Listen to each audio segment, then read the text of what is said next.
We look at the ocean and see a vast, empty blue, a surface of shifting light, rhythmic tides, and endless, unbroken calm.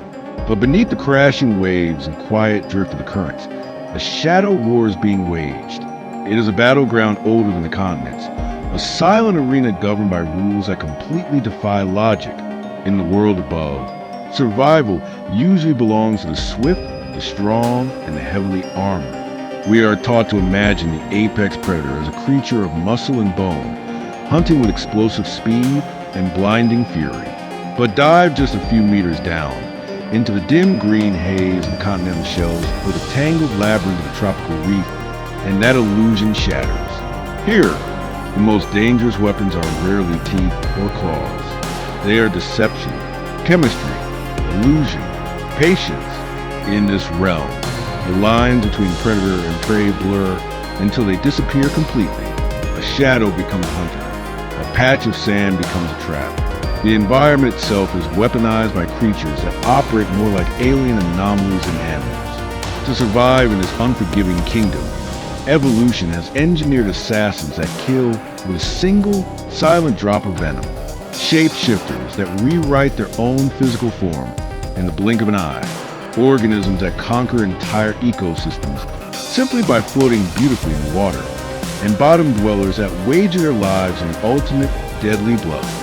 This is not a story of the ocean's familiar giants. This is a journey into the bizarre, the brilliant, and the unseen. A deep dive into an underwater arms race where weirdness is the ultimate weapon, where defense and offense are the exact same skin, and where the strangest creatures are the ones who truly rule the dark.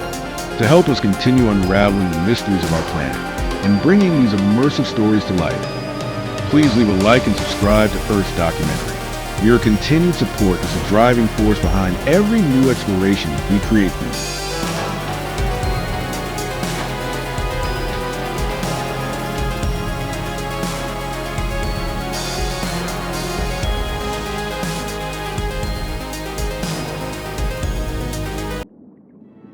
Beneath the sunlit canopy of the tropical shallows, the coral reef operates like a bustling, frantic metropolis. It is a kaleidoscope of constant motion and desperate energy. Algae grazers scrape at the limestone, territorial damselfish chase away intruders, and tiny cleaners dart bravely into the open jaws of larger predators. Every creature here is locked in a high-speed dance of survival. But if you look closely, drifting to the jagged coral architecture, there is a shadow that does not participate in this frantic rhythm. It moves with a terrifying, ghostly grace. It doesn't dart. It doesn't hide. It simply hovers, suspending itself in the water column, like a drifting tapestry of venom. This is a lionfish. At first glance, it looks more like an ornate decoration than a ruthless killer. Its body is draped in striking vertical bands of maroon, white, and dark brown. When it extends its pectoral fins, they flare open like the grand, sweeping fans of an underwater emperor. To the human eye, it is undeniably mesmerizing. But in the brutal calculus of the ocean, that beauty is a very specific, very lethal warning.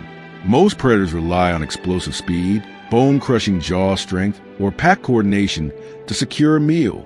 The lionfish abandons all of these strategies. It is a practitioner of passive dominance. It hunts primarily in the dim, shifting light of dawn and dusk, times when a reef's shift change causes confusion among the smaller fish. The lionfish glides forward, undulating its fins with agonizing slowness. It uses these massive, fan-like appendages not to swim, but to herd. It corners small juvenile fish, shrimp, and crabs against the reef wall. The prey, entirely unaccustomed to an attacker that moves as slowly, often makes a fatal miscalculation. They don't recognize the threat. They freeze, perhaps assuming this floating, striped anomaly is just a piece of drifting kelp or a harmless neighbor. They wait for a sudden lunge that never comes. Instead, when the lionfish is just centimeters away, it opens its jaws and expands its buccal cavity with such violent speed that it creates a localized pressure vacuum. The water and the prey within it is instantly inhaled. The strike takes less than a fraction of a second. The victim is swallowed whole before its nervous system can even register the attack. But what makes the lionfish truly untouchable isn't its mouth. It is the fortress of weaponry lining its back. 13 elongated dorsal spines, along with several pelvic and anal spines, stand erect like a phalanx of spears. These needles are deeply grooved and sheathed in glandular tissue packed with a highly complex, excruciatingly painful venom. The lionfish does not use these spines to hunt. They are strictly for defense, a biological insurance policy against the ocean's larger terrors. When threatened, the lionfish lowers its head and angles these toxic spears toward the aggressor. If a predator is foolish enough to bite down, the pressure pushes the skin sheath back, driving the spine deep into the attacker's flesh and injecting the venom directly into the bloodstream. The results are immediate and devastating. For marine life, it is a localized shock of agonizing pain that deters any further interest. For humans who accidentally brush against them, the sting induces blinding, throbbing agony that can last for days, often accompanied by severe swelling, sweating, and in rare, extreme cases, respiratory distress or temporary paralysis. Once an animal tastes the venom of a lionfish, it will never attempt to eat one again. In its native waters of the Indo-Pacific, this incredible arsenal is simply part of the natural balance. There, the lionfish evolved alongside a host of predators, parasites, and competitors that keep its population in check. It is just another thread in an ancient, finely tuned ecological web. But the true horror of the lionfish story began when it was removed from that web and dropped into a completely naive ecosystem. Sometime in the late 20th century, through the exotic aquarium trade, a handful of lionfish were introduced into warm, inviting waters off the coast of Florida. From a biological standpoint, it was like dropping a heavily armed soldier into a playground. The Atlantic Ocean, the Gulf of Mexico, and the Caribbean Sea had never seen anything like it. The native fish of the Atlantic did not recognize the maroon stripes as a warning. They did not understand the slow-motion herding technique.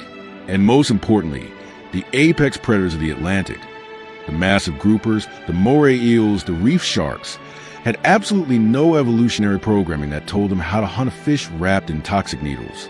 The lionfish had stumbled into an all-you-can-eat buffet where there were no natural enemies. What followed was an ecological takeover of unprecedented speed and scale. The lionfish proved to be an aggressively opportunistic eater. Its stomach can expand to 30 times its normal volume, allowing it to gorge itself constantly. Researchers dissecting invasive lionfish have found their stomachs packed tight with dozens of native fish. They indiscriminately devour the young of commercially vital species like snapper and grouper. But the most devastating casualties are the grazers, the small, algae-eating fish like parrotfish and wrasses that keep the reef clean. When a lionfish wipes out the grazers, the algae grows unchecked. It smothers the coral, blocking out the sunlight and slowly suffocating the very foundation of the reef ecosystem. A single lionfish can reduce the juvenile fish population on a coral head by nearly 80% in just a few weeks. It is an act of ecological dismantling from the inside out, and the invasion is mathematically unstoppable. A single female lionfish can release up to 30,000 eggs every few days, all year round. These eggs are bundled in a gelatinous mass that acts as a repellent to predators, allowing them to float safely on the ocean currents. The larvae drift for weeks, spreading across thousands of miles of ocean before settling down to begin the cycle of destruction all over again. In just a few decades, they conquered the eastern seaboard of the United States, swept to the Caribbean, and pushed deep into the waters of South America, desperate to save their reefs. Human coastal communities have declared all-out war, diverse organized massive spearfishing derbies, hunting the invaders by the thousands. Culinary campaigns have been launched to rebrand the lionfish as a gourmet delicacy, encouraging restaurants to serve their flaky, white meat to drive up commercial demand. But these efforts, while heroic, are akin to trying to empty the ocean with a teacup. Lionfish have been found thriving at depths far beyond the reach of recreational divers, lurking in the cold, crushing darkness hundreds of feet below the surface. Up there, out of human reach, they continue to breed, acting as a relentless reservoir of reinforcements for the shallow reefs. The lionfish is a perfect invader. It is a creature that rules not through frantic aggression, but through an eerie, untouchable calm. It drifts through the ruins of the ecosystems it destroys, cloaked in beauty, armed with poison, and entirely unopposed. It is a terrifying reminder that in the natural world, introducing a single misplaced puzzle piece can bring the entire picture crashing down. Yet, for all its visual trickery and chemical warfare, the lionfish's strategy is fixed. It wears its warning on its sleeve. But what happens when you encounter a creature whose very skin is a lie? A predator that doesn't just blend into background, but actively manipulates light, texture, and reality itself to play tricks on the minds of its victims. Deeper in the seagrass beds, a completely different kind of illusionist is waiting. Where the jagged architecture of the coral reef bleeds into the soft, swaying meadows of the shallow seagrass beds, the rules of engagement drastically change. Out here, there is nowhere to hide. The dappled sunlight penetrates straight to the sandy floor, exposing every wandering crab and foraging fish to the watchful eyes of predators circling above. To survive in this exposed, sunlit arena, you cannot rely on the slow, passive dominance of venomous spines. You must become a master of the environment itself. You must become a ghost, hovering just inches above the ocean floor, propelled by a delicate, rippling scur fin that runs along the edge of his mantle. Is a creature that seems to defy the laws of physics and biology. It doesn't swim so much as it glides, a silent, hovering intelligence wrapped in a cloak of shifting reality. This is the cuttlefish. To call the cuttlefish an animal feels almost insufficient. It is a biological supercomputer wired directly into a living, breathing flat-screen display. It is the ocean's ultimate illusionist. While other creatures spend thousands of years evolving a single, fixed pattern of camouflage to match a specific rock or patch of sand, the cuttlefish can rewrite its entire physical appearance, its color, its pattern, and its physical texture. In less than a second, this astonishing feat of biological sorcery is made possible by a layered canvas of specialized cells buried just beneath the surface of its skin. The outermost layer is composed of chromatophores, millions of tiny, pigment-filled sacs attached to microscopic radial muscles.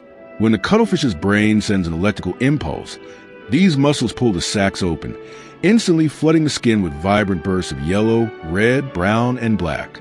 By firing these muscles in different combinations, the cuttlefish functions exactly like a high-definition television, mixing basic colors to create infinitely complex patterns. But the illusion doesn't stop at mere color. Directly beneath the chromatophores lies a secondary layer of cells called iridophores. These operate like microscopic prisms, reflecting ambient light to produce shimmering, iridescent blues, greens, and silvers. And beneath those lies a third layer, the leucophores, which act as a base coat, scattering light to create pure, blinding whites. Together, these three layers allow the cuttlefish to paint itself with light. And yet, this animal goes one step further. To truly vanish, matching color is not enough. One must match texture. The cuttlefish is equipped with a network of circular muscles under its skin called papillae. With a thought, it can force its smooth, rubbery skin to erupt into jagged spikes, rough ridges, and bumpy nodes, perfectly mimicking the three-dimensional topography of a piece of dead coral, a cluster of algae, or the coarse grain of a sandy seabed. In the blink of an eye, a sleek, torpedo-shaped predator melts seamlessly into the background, becoming entirely invisible to both the prey it hunts and the predators that hunt it. The great paradox of this shape-shifting mastery, however, lies in the cuttlefish's eyes.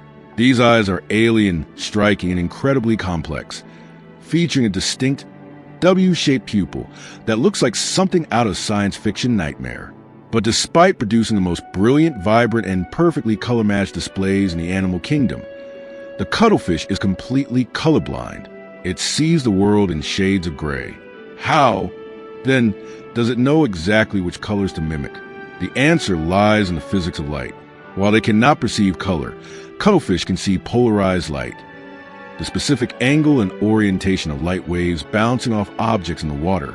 This hidden layer of visual data gives them a high-contrast map of their surroundings, allowing them to detect the edges, textures, and outlines of the world with a precision that far exceeds human vision.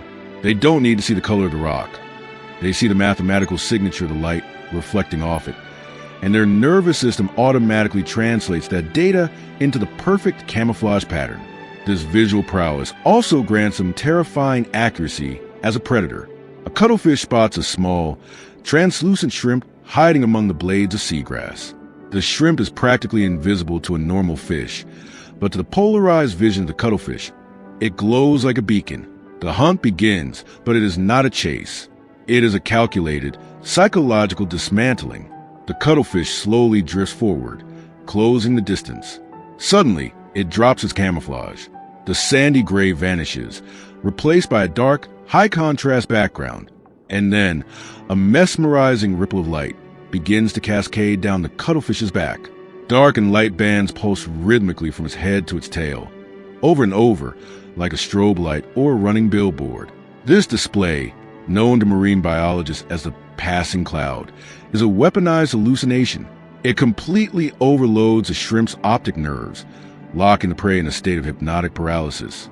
While the shrimp is paralyzed by the flashing lights, the cuttlefish positions itself, its 8 arms bunched tightly together, suddenly part, revealing a hidden pair of specialized feeding tentacles tucked away inside pouches beneath its eyes.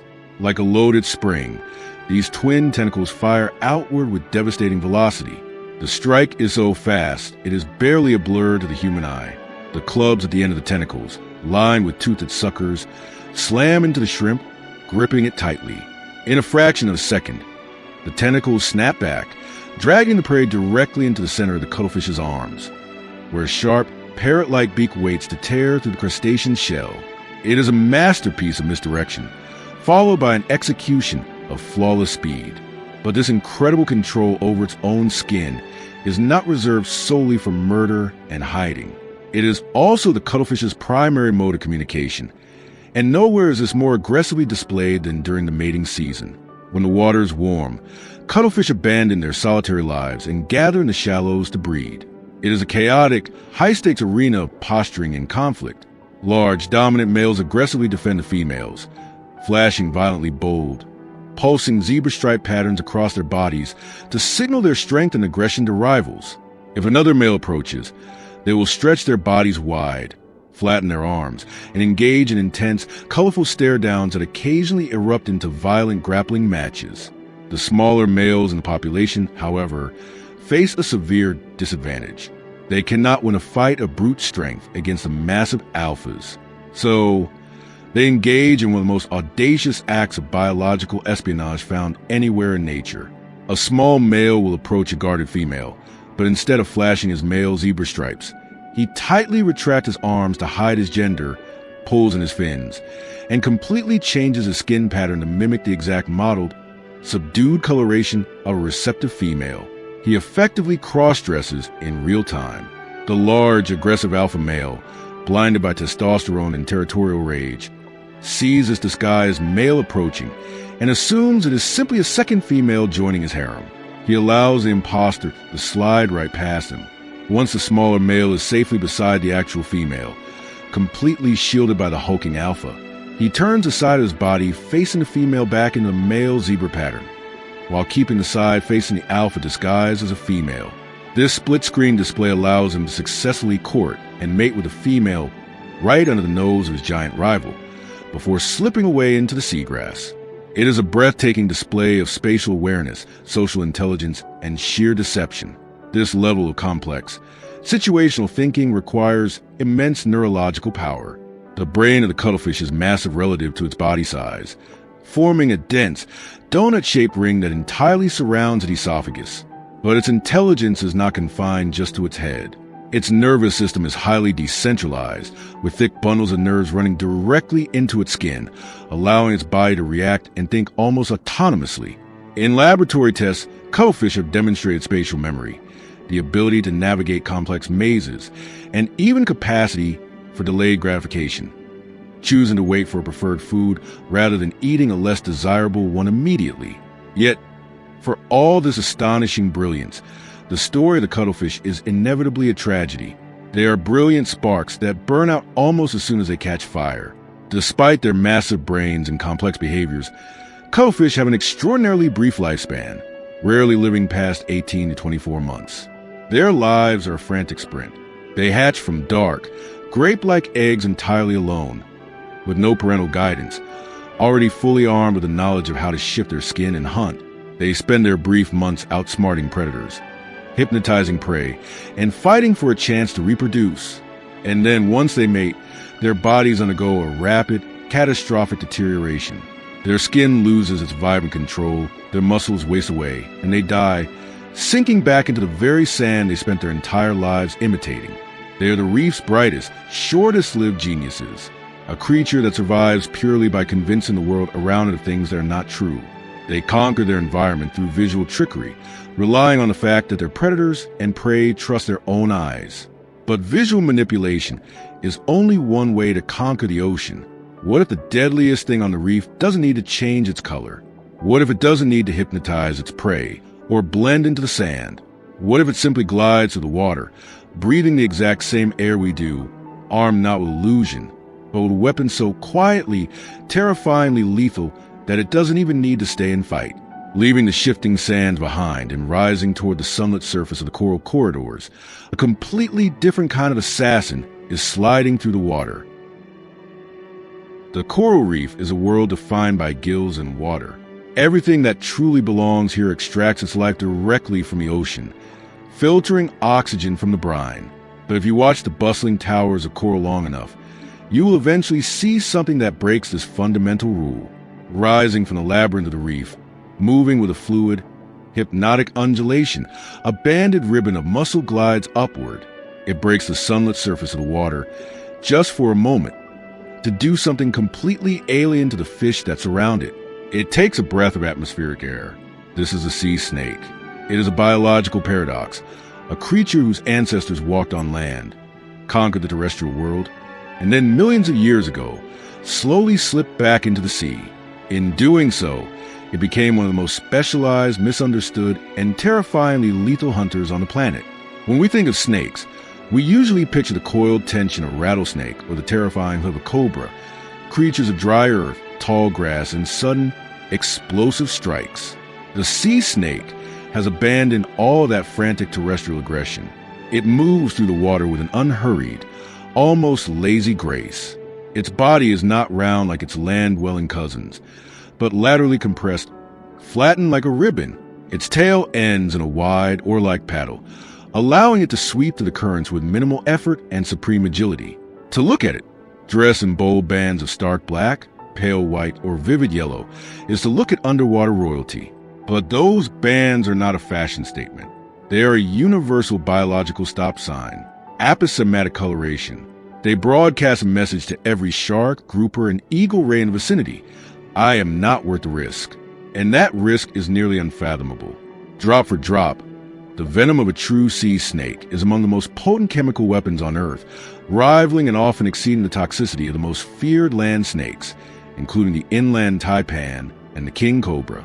But unlike the cobra, which might flare up, hiss, and strike defensively at anything that casts a shadow, the sea snake is remarkably, almost bizarrely, docile.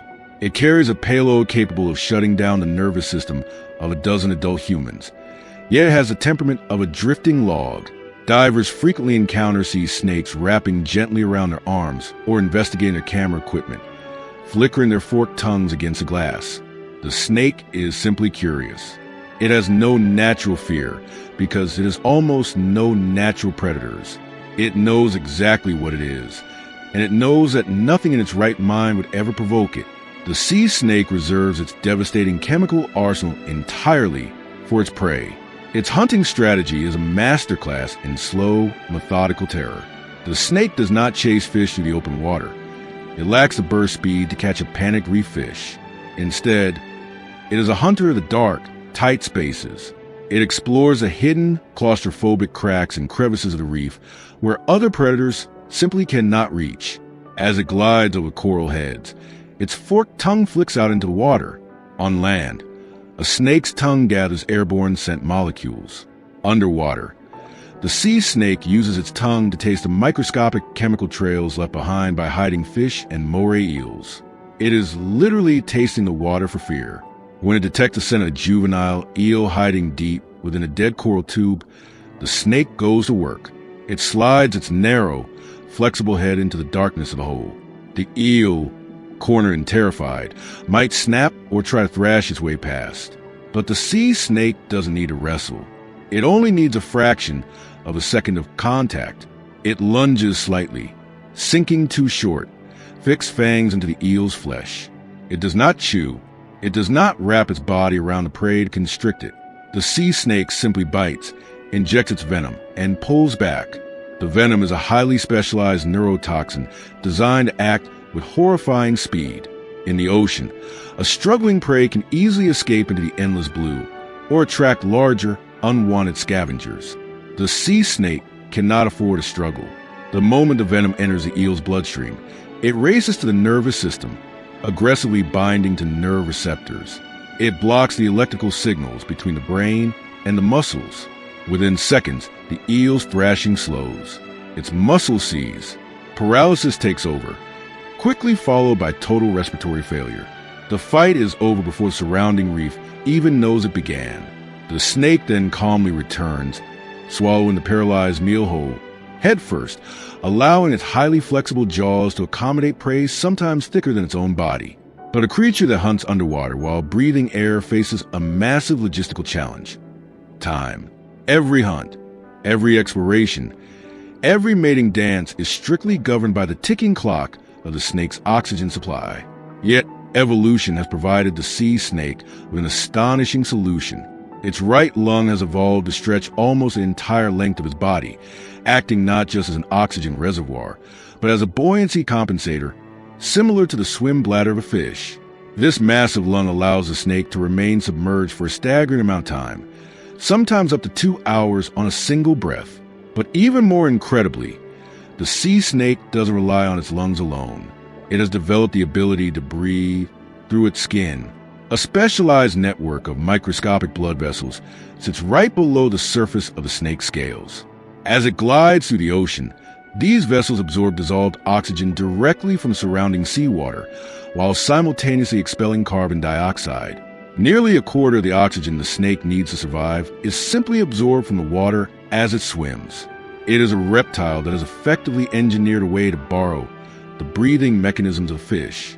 Because of these profound adaptations, many species of sea snakes never have to return to land. They have severed their ties with the earth completely. They mate in the open ocean, twisting together in elegant, swirling dances suspended in the blue void. And unlike most reptiles, which lay eggs in warm sand or soil, these fully aquatic sea snakes give birth to live young. The females hold the eggs inside their bodies until they hatch, delivering miniature, fully independent, and fully venomous replicas of themselves directly into the ocean currents. These young snakes are born as drifters. They ride the massive tidal flows and oceanic currents, traveling hundreds of kilometers across the open sea.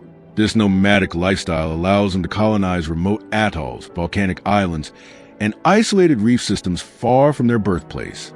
They are the elegant, toxic wanderers of the Indo-Pacific, bound only by the need to eventually break the surface for a gulp of sky. The sea snake is a testament to the quiet, fluid power of a soft-bodied killer. It survives by slipping through the narrowest cracks, avoiding confrontation, and carrying a payload of absolute lethality. It proves that in the ocean, you don't need armor if your very presence commands untouchable respect. But not every creature in the deep has the luxury of a venomous bite or the fluid grace to slip away from danger. What if you possess no toxins? What if your body cannot squeeze into the tiny crevices of the reef? If you cannot be a ghost and you cannot be venomous, you have only one option left. You must become a tank. You must build a fortress around your own flesh.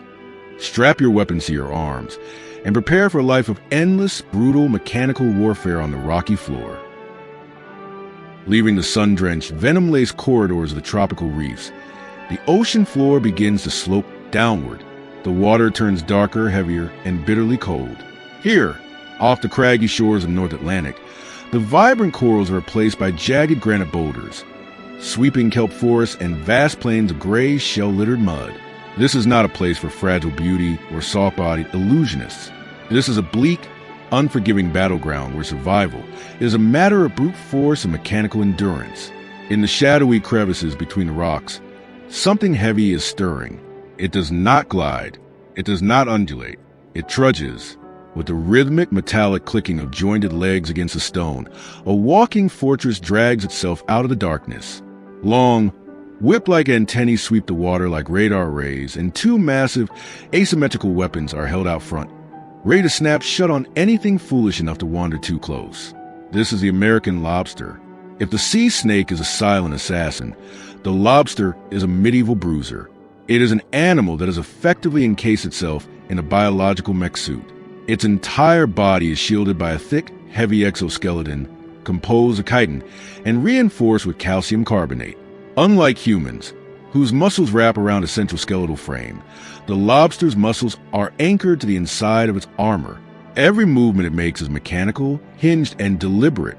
The lobster is a creature built for war, and its primary weapons are legendary.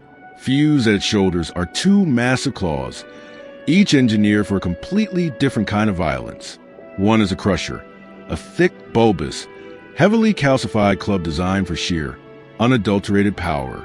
It generates enough force to snap the shell of a sea urchin or shatter the armor of a rival crab in single, pulverizing squeeze. The other claw is a cutter, a sleek, serrated blade designed to slice, tear, and manipulate with surgical precision. Fascinatingly, a lobster is not born with a predetermined crusher and cutter. As juveniles, both claws are identical. It is only through experience and repeated use that the lobster decides its own weaponry. Whichever claw the young lobster uses more frequently to grip and smash slowly develops into a massive crusher, while the other slims down into the cutter. They literally forge their own weapons through the trials of combat. And combat is a daily reality. Lobsters are highly territorial and aggressively solitary. When two large males encounter each other on the seafloor, it is not a chaotic frenzy, but a heavily ritualized grappling match. They size each other up, wave their antennae, and raise their claws like armored gladiators. If neither backs down, they clash. It is a slow, grinding wrestling match of crushing force, where combatants twist and shove, trying to foot their opponent or tear off a limb. Limbs are frequently lost in these brutal skirmishes, left twitching on the sand as the victor claims the best shelter. But despite this heavily armored, combative lifestyle, the lobster has a glaring weakness. It is nearly blind. Its compound eyes provide only blurry, pixelated outlines of the world, distinguishing light from dark but little else. In the murky, sediment-choked waters of the North Atlantic, vision is a luxury anyway. Instead, the lobster relies on a sensory system, so highly tuned it borders on the supernatural. A lobster smells the world, but it doesn't use a nose. It uses its legs. The tiny hairs covering its walking legs, antennae, and mouth parts are densely packed with chemoreceptors. As it trudges across the gravel, it is literally tasting the seafloor with its feet. It can detect the amino acids of a dying fish miles away, carried on the faintest ocean current. It can read the chemical pheromones left in the water by a rival, instantly knowing the size, sex, and aggressive state of an enemy it hasn't even seen yet. The lobster navigates a dense, three-dimensional landscape of chemical trails, reading the battlefield through scent and taste. Yet, the most terrifying ordeal in a lobster's life does not come from a predator or a rival. It comes from its own body. The armor that keeps the lobster safe is dead tissue. It does not grow. So, as the lobster inside continues to bulk up, the armor becomes a suffocating prison. To survive, the lobster must undergo one of the most agonizing, perilous transformations in the animal kingdom, molting. When the pressure becomes unbearable, the lobster absorbs seawater to swell its body, forcing the heavy carapace to split open right down the back. Then, in a grueling, exhausting process that can take hours, the lobster slowly pulls its entire body out of the old shell. It must extract every leg, every antenna, and even its massive, fleshy claws through narrow, rigid joints. It is like pulling a thick rope through a keyhole. When it finally pops free, the lobster is exhausted, gelatinous, and completely defenseless. For several days, until the new, larger shell absorbs enough calcium from the seawater to harden into armor, this aggressive warrior is reduced to a soft, vulnerable meal. It hides deep within the darkest caves, terrified and motionless, knowing that a single passing cod or crab could tear it apart. Many lobsters simply die of exhaustion during the molt, trapped halfway out of their old lives. But those that survive emerge larger, stronger, and completely renewed. Astoundingly, the molting process allows the lobster to regenerate lost limbs. A claw torn off in battle months prior will sprout anew, small at first, but growing larger with each successive molt until it's a deadly weapon once again. This incredible regenerative ability has led to one of the most fascinating biological mysteries of the ocean. Lobsters exhibit a trait called negligible senescence. They possess a steady supply of an enzyme called telomerase, which continuously repairs their DNA, preventing their cells from degrading as they age. In a strictly biological sense, lobsters do not grow old and weak. They do not lose their fertility or their strength. They simply keep eating, keep molting, and keep growing larger. If left completely undisturbed by disease, predators, or human traps, a lobster could theoretically live for a century or more, growing to monstrous proportions. However, immortality has a catch. As the lobster gets larger, the molting process requires an exponentially increasing amount of metabolic energy. Eventually, a massive, ancient lobster will reach a point where it simply lacks the energy to crack open its massive shell one last time. It becomes permanently trapped inside its own ultimate fortress, eventually succumbing to exhaustion or bacterial infection from its decaying armor. The American lobster is a triumph of sheer, stubborn endurance. It fights for every inch of territory, tastes the world through its armored feet, and risks agonizing death just to grow a fraction larger. It survives because it has built a wall between itself and the dangers of the deep. But armor is heavy and combat is exhausting. What if a creature doesn't want to fight? What if it possesses no claws to crush, no venom to inject, and absolutely no rigid armor to protect its soft flesh? What if a creature is so devastatingly slow, so seemingly pathetic, that it looks like nothing more than a discarded piece of trash resting on the sand? To survive at the bottom of the food chain, stripped of all traditional defenses, you have to be willing to do the unthinkable. You have to be willing to weaponize your own anatomy, up to and including tearing your own body apart from the inside out. Down in the quiet muck of the seafloor, a fleshy, creeping tube is preparing for war. Far below the chaotic frenzy of the sunlit reef, where the jagged rocks give way to endless, sweeping plains of fine silt and decaying shell fragments, the rhythm of the ocean slows to a crawl. This is the benthic zone, the ocean's basement. It is a world of quiet accumulation, where the detritus of the world above slowly drifts down like a never-ending snowfall of biological debris. To survive here, you do not need the explosive speed of a shark. You do not need the heavy, calcified armor of a lobster or the hypnotic, color-shifting trickery of a cuttlefish. In fact, if you look closely at the sand, you'll find a creature that seems to have completely given up on the concept of defense altogether. It possesses no claws, no venomous spines, no teeth, and absolutely no speed. It lies on the seafloor like a discarded, fleshy sausage, creeping along at a pace so agonizingly slow it is barely perceptible to the human eye. This is the sea cucumber. At first glance, it is the ultimate victim, a soft, unarmored tube of protein practically begging to be eaten. It spends its days blindly pushing its way through the muck, using a ring of sticky, branching tentacles around its mouth to shovel sand and dead organic matter into its digestive tract. It is the ocean's vacuum cleaner, tirelessly filtering the sediment, absorbing the decaying nutrients, and excreting clean sand behind it. It is an unglamorous, tireless janitor, performing a service that prevents the seafloor from choking on its own decay. But do not mistake its sluggishness for helplessness. The sea cucumber is a member of the echinoderm family, making a bizarre cousin to the starfish and the sea urchin. And beneath that squishy, unassuming exterior lies one of the most grotesque, shocking, and biologically absurd defense mechanisms in the entire animal kingdom. The sea cucumber has turned vulnerability into a weapon.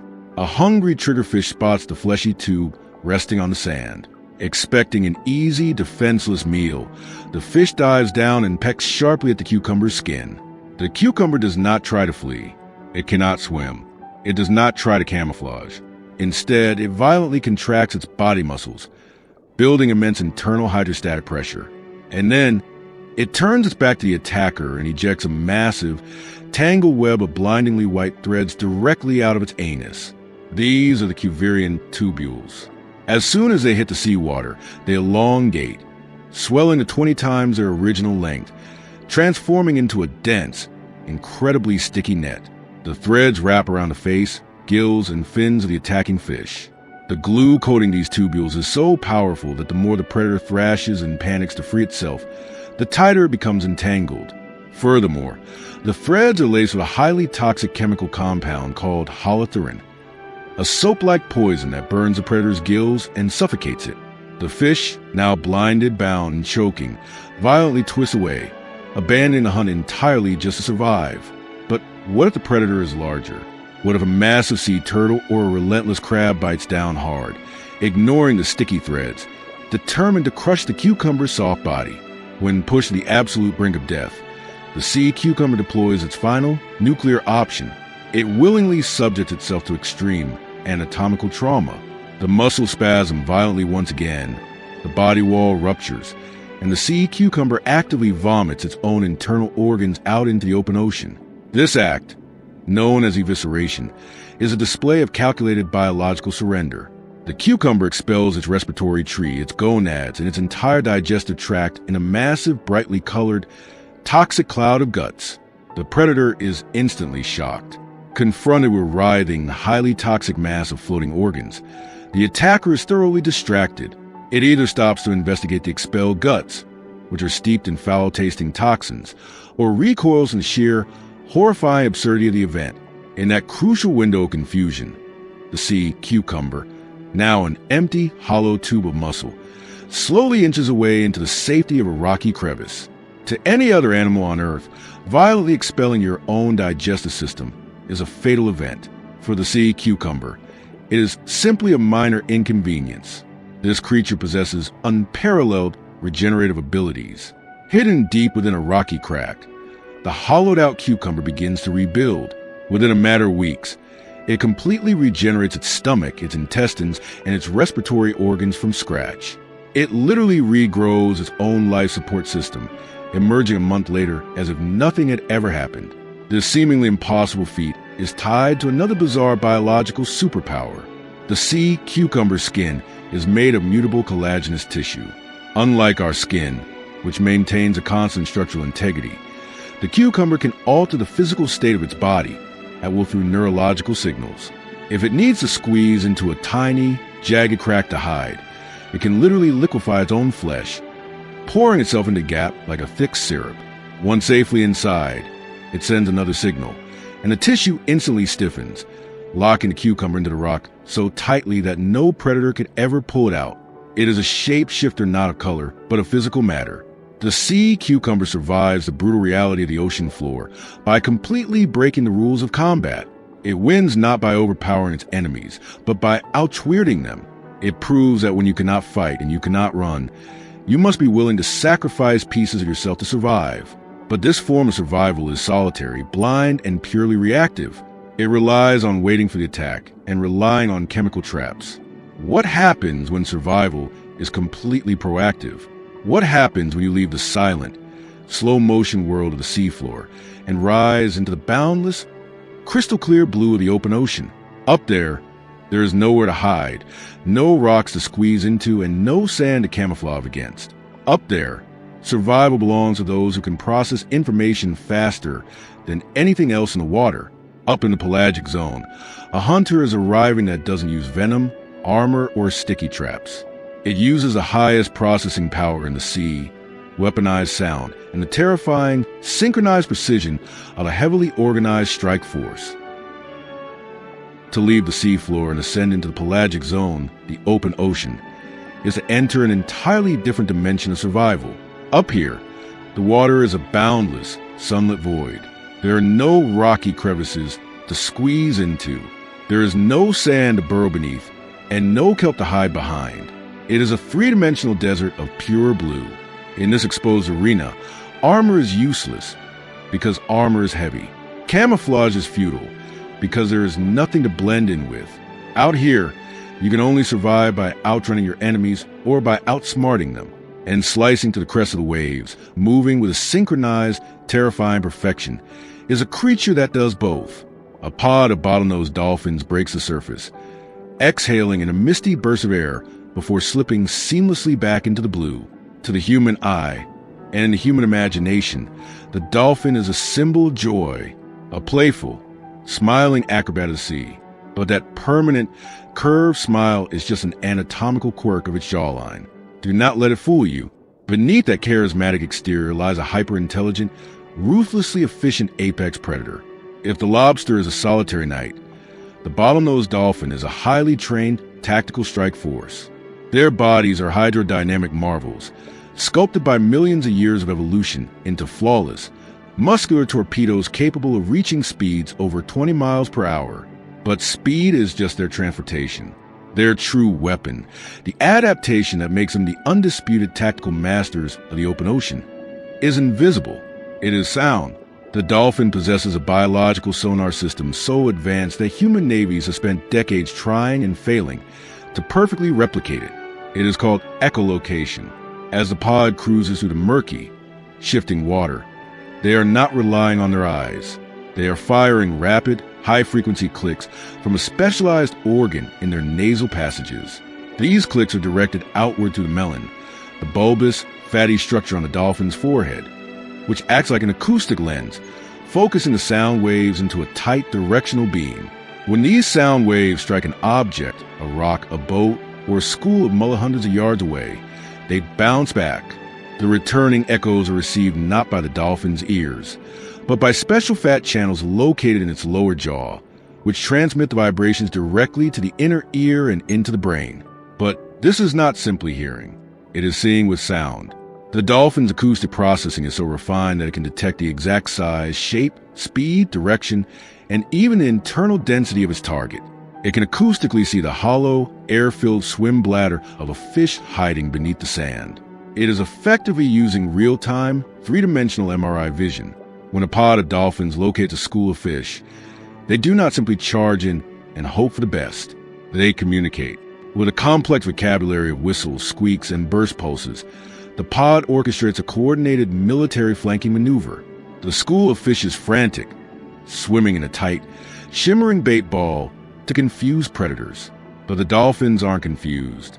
They fan out. A few dolphins dive deep, swimming directly beneath the fish to cut off their escape into the depths. Others circle wide to the left and right, corralling the panicked school into an ever-tightening cylinder. Then the psychological warfare begins. The dolphins begin to emit short, incredibly intense bursts of sound, so loud and sharp that the acoustic pressure physically disorients the fish. Some researchers believe these high-intensity sonar blasts can actually temporarily stun the prey, overwhelming their lateral lines and causing them to freeze in the water. Once the trap is perfectly set, the dolphins take turns. One by one, they break formation, darting straight through the center of the bait ball. Their jaws snap shut, their conical teeth piercing the flesh of the fish. They swallow the prey whole and instantly return to their position in the living net, allowing the next dolphin a chance to strike. It is a flawless, systematic harvest. This level of organization requires a staggering amount of cognitive power. The neocortex of a bottlenose dolphin, the part of the brain responsible for problem-solving, social reasoning, and abstract thought, is highly convoluted and massive, second only to humans in its complexity relative to body size. Because of this immense brain power, dolphins are among the very few animals on Earth that exhibit true culture. Their hunting strategies are not purely hardwired by genetics. They are taught. Mothers teach their calves highly specific regional tactics. In some shallow bays, dolphins learn to slap the muddy bottom with their tails, creating a ring of suspended sediment that traps fish, forcing the prey to leap out of the water directly into the dolphins' waiting mouths. In other regions, they learn to break off pieces of marine sponge and wear them like protective gloves over their snouts while foraging in jagged coral rubble. This knowledge is passed down through generations, and their intelligence makes them formidable fighters. While a lone dolphin might fall prey to a massive great white or tiger shark, a pod of dolphins is an entirely different story. When confronted by a large shark, the pod does not scatter. They group tightly together, communicating rapidly.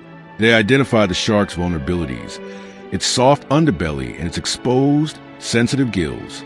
Accelerating to top speed, the dolphins use their dense, bony snouts like biological battering rams, repeatedly slamming into the shark's gills with bone-crushing force. It is an act of organized mobbing, and it is brutally effective. Many sharks will simply turn and flee rather than face the coordinated wrath of a dolphin pod. The bottlenose dolphin rules its environment through the power of connection. It relies on the strength of its family, the speed of its pack, and a stream of acoustic information that binds them all together. They are the apex communicators, conquering the void of the open ocean because they never have to face alone. But what if you have no pack? What if you are entirely, profoundly alone in the dark? And what if your intelligence is not concentrated in a central brain, but is instead spread out, decentralized, pulsing through a body that has no rigid shape, no bones, and no acoustic radar? Far below the dolphins, back in the shadowed, twisting maze of the coral reef, a completely different kind of genius is waiting. A creature of absolute silence, capable of pouring itself through the eye of a needle, whose very limbs have minds of their own. The dolphins conquer the boundless blue through the power of connection and the deafening precision of sound. But drop back down into the crushing, claustrophobic architecture of the coral reef, and you'll find an animal that has mastered the exact opposite strategy. This creature has no family. It makes no sound. It possesses no armor, no rigid spine, and leaves no acoustic footprint. It is the ultimate solitary genius, a phantom of the shadows that navigates the brutal marine world not by overpowering it, but by flowing around it. This is the octopus. To understand this animal, you have to discard everything you know about traditional biology. Almost every predator we fear, the shark, the lion, the wolf, the dolphin, is built around a rigid skeleton. Bones provide leverage, speed, and structural armor. The octopus has abandoned bones entirely. Aside from a small, parrot-like beak hidden at the center of its webbed arms, its entire body is composed of highly compressible, unconstrained muscle. This lack of a skeleton grants the octopus a physical superpower that borders on the supernatural.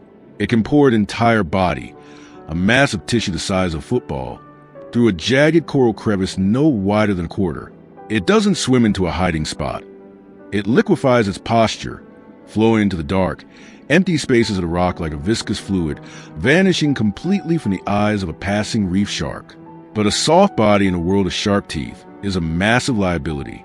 The octopus cannot afford to be seen. Like its cousin, the cuttlefish, the octopus is a grand master of camouflage, wielding millions of chromatophores and specialized skin muscles to instantly mimic the color and texture of algae, rock, and sand. But the octopus takes this deception a step further. It doesn't just mimic the background, it mimics behavior. If an octopus is caught in the open sand, far from the safety of the reef, it will gather its arms together, raise two of them above its head like flattened leaves, and begin to slowly, awkwardly tiptoe across the seafloor on its remaining limbs. To a passing predator, it no longer looks like a meal. It looks exactly like a clump of drifting seaweed rolling along the bottom with the current. This is not just camouflage. This is high-level physical acting. What truly separates the octopus from any other creature on the planet, however, is a terrifying, decentralized architecture of its mind. The octopus is undeniably brilliant. It can navigate mazes, unscrew child-proof jars on the inside, recognize individual human faces, and short-circuit aquarium lights by intentionally squirting water at the bulbs. But this intelligence does not reside entirely in its head.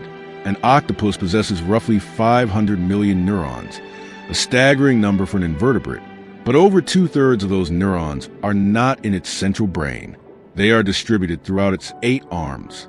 This means the arms of an octopus literally have minds of their own. As an octopus moves across the reef, its central brain doesn't have to micromanage every movement. It simply gives a general command, such as search for food, and the arms take over. Each arm operates as a semi-autonomous scout. They probe into dark holes, stretching and twisting independently. And they are not just feeling the rock, they are tasting it. The hundreds of suction cups lining each arm are packed with tens of thousands of chemoreceptors. When an octopus touches a rock, a shell, or a hiding crab, it is chemically tasting it with the same sensitivity as a human tongue.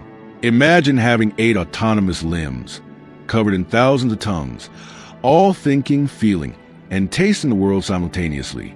That is the reality of the octopus. When one of those scouting arms tastes the shell of a crab hidden deep within a crevice, the hunt begins. The octopus does not strike with the blinding, explosive speed of a cuttlefish tentacle. It moves like a creeping shadow. It drapes itself over the rock, spreading the webbing between its arms out like a fleshy parachute. It completely seals off the exits. Trapped beneath the suffocating canopy of muscle, The crab panics. The octopus then uses its venomous beak to pierce the crustacean's shell, injecting a paralyzing saliva that begins to predigest the prey before the octopus even swallows it. Yet, for all its stealth and intelligence, the octopus is constantly hunted. Moray eels, groupers, and sharks scour the reef endlessly for the soft, protein-rich meat of a cephalopod. When an octopus is finally cornered and its camouflage fails, it deploys a chemical defense system that is as theatrical as it is effective. It violently contracts its siphon, jetting backward at incredible speed. Simultaneously, it releases a massive cloud of ink. But this ink is not just a visual smokescreen designed to hide its escape. It is a highly engineered cocktail of melanin and mucus. When the ink hits the water, the mucus binds it together, creating a thick, dark blob that roughly mimics the exact size and shape of the octopus itself. This decoy is called pseudomorph, a false body. As the predator lunges at the dark, floating decoy, the real octopus, having instantly changed its skin color to a ghostly, translucent white, jets away in the opposite direction. Furthermore, the ink contains a compound called tyrosinase, which temporarily numbs the predator's olfactory senses. The shark doesn't just bite a phantom. It completely loses the octopus's scent trail, left confused and chemically blinded in a cloud of black mist. Despite this arsenal of genius-level survival tactics, the life of an octopus is a heartbreaking paradox. Evolution has granted them an intellect capable of complex problem-solving, yet cursed them with one of the shortest lifespans in the ocean. Most reef octopuses live for little more than a year. Unlike the dolphins, who spend decades passing down cultural knowledge and hunting techniques to their young, the octopus receives nothing. Every octopus is an orphan. They hatch from microscopic eggs, completely alone, and must figure out the complex geometry, camouflage, and dangers of the reef entirely from scratch. Their short, brilliant lives end in a tragic display of biological programming. After a female octopus mates and lays her thousands of eggs deep within a rocky cave, she stops eating. She spends the last months of her life meticulously cleaning the eggs, blowing fresh currents of water over them to prevent fungal infections, and defending them from scavengers. She slowly starves to death, sacrificing her own body to ensure the eggs survive. By the time the tiny, fully formed octopuses hatch and drift out into the dark water, their mother is already gone. They are solitary geniuses, armed with alien minds, doomed to live fast, brilliant, and entirely alone. The octopus survives because it is a master of avoidance. It hides, it shapeshifts, it deceives, and it flees. It survives by making sure it is never truly seen. But what if you cannot hide? What if your body is rigid, awkward, and completely incapable of squeezing into a rock? What if you are a terrible swimmer, lacking the burst speed to escape a charging shark, and lacking the intelligence to build a decoy? In the brutal arena of the reef, if you cannot hide and you cannot run, you have to do something completely counterintuitive. You have to swell up, step directly into the spotlight, and dare the entire ocean to swallow you. Drifting into the open water, looking almost comically vulnerable, is a creature about to execute the ultimate deadly bluff. To survive the brutal, unforgiving gauntlet of the coral reef, evolution usually demands one of three things: explosive speed to outrun death, flawless camouflage to remain unseen, or the intelligence to outmaneuver an opponent. We have seen the octopus dissolve into the rock, the dolphin weaponize sound, and the sea snake deliver a silent, lethal strike. But what happens when an animal possesses none of these traits?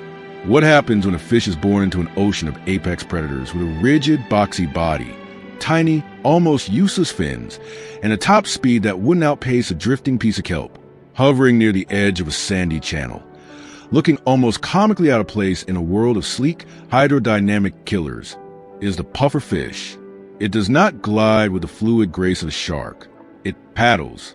It uses its small, transparent pectoral fins to row itself awkwardly through the water, moving with a sluggish, erratic wobble of a poorly piloted blimp.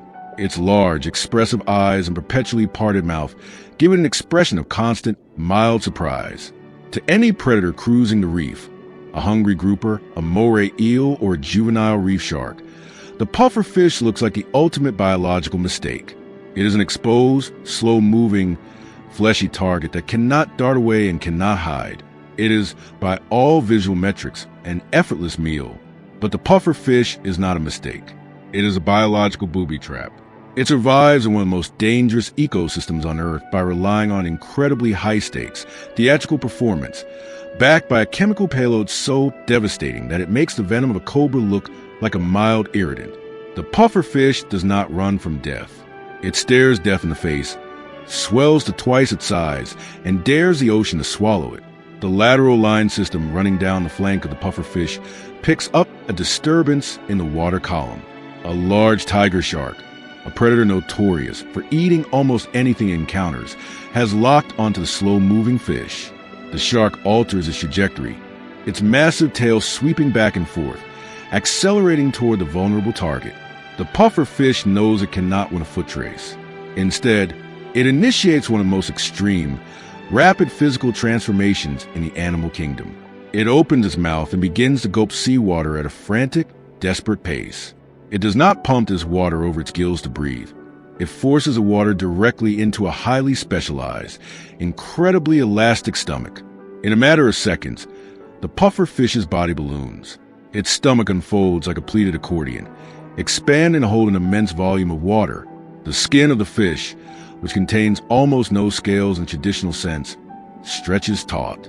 As the body swells to 3 times its original volume, specialized spines hidden flat against the skin are suddenly pushed upright. The clumsy, slow-moving little fish vanishes. In its place floats a massive, rigid, unswallowable sphere bristling with jagged spikes. The transformation is so sudden and visually shocking that it often causes the predator to immediately abort the strike, breaking hard in the water to reassess the strange, spiked balloon that has replaced its dinner. The sheer physics of the inflated pufferfish present a massive mechanical problem for the predator. A shark or a grouper relies on swallowing its prey either whole or in large, tearing bites. But the fully inflated pufferfish is too wide to fit into the jaws of most reef predators, and the rigid, outward-facing spines act as a painful physical barrier. It is like trying to swallow a cactus. If a predator is foolish enough to try, the pufferfish will literally become wedged in the attacker's throat, suffocating the predator from the inside.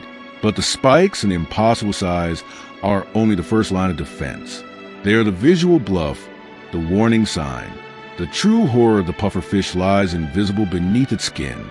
If a highly aggressive predator, perhaps a massive shark with jaws wide enough to accommodate the inflated sphere, manages to crush the pufferfish and swallow it, the predator has just signed its own death warrant. The internal organs of the pufferfish, specifically its liver, ovaries, intestines, and even its skin, are laced with tetrodotoxin. Tetrodotoxin, or TTX, is one of the most lethal, fast-acting neurotoxins ever discovered on planet Earth. It is up to 1,200 times more poisonous than cyanide. There is enough tetrodotoxin inside a single, average-sized pufferfish to kill 30 adult humans. And there is absolutely no known antidote. Fascinatingly, the pufferfish does not synthesize this poison itself. It isn't born toxic. It harvests the weapon from its environment. The toxin is produced by specialized strains of Vibrio bacteria that live inside the tiny snails, crabs, and marine worms that the pufferfish eats. Over its lifetime, the fish absorbs the bacterial toxin, storing it safely within its own organs thanks to a genetic mutation that makes its own nerves completely immune to the poison. It bioaccumulates the venom, turning its own flesh into a chemical landmine. When a predator digests the pufferfish, the tetrodotoxin enters the bloodstream and acts as a neurological wrecking ball. It completely blocks the sodium ion channels in the victim's nerve cell membranes. This essentially severs the communication lines between the brain and the body. The predator experiences a rapid, terrifying sequence of events. First, a numbness spreads through the jaw and face. This is quickly followed by total muscle paralysis. The victim cannot swim. It cannot open its mouth. Most horrifyingly, the victim remains fully conscious and aware as its respiratory system completely shuts down. The predator suffocates in the open ocean, paralyzed from the inside out, killed by a meal it has already swallowed. The ocean is a fast learner. While some predators occasionally make the fatal mistake of testing the pufferfish, the vast majority of marine life has evolved a deep, instinctual respect for the clumsy, hovering balloon.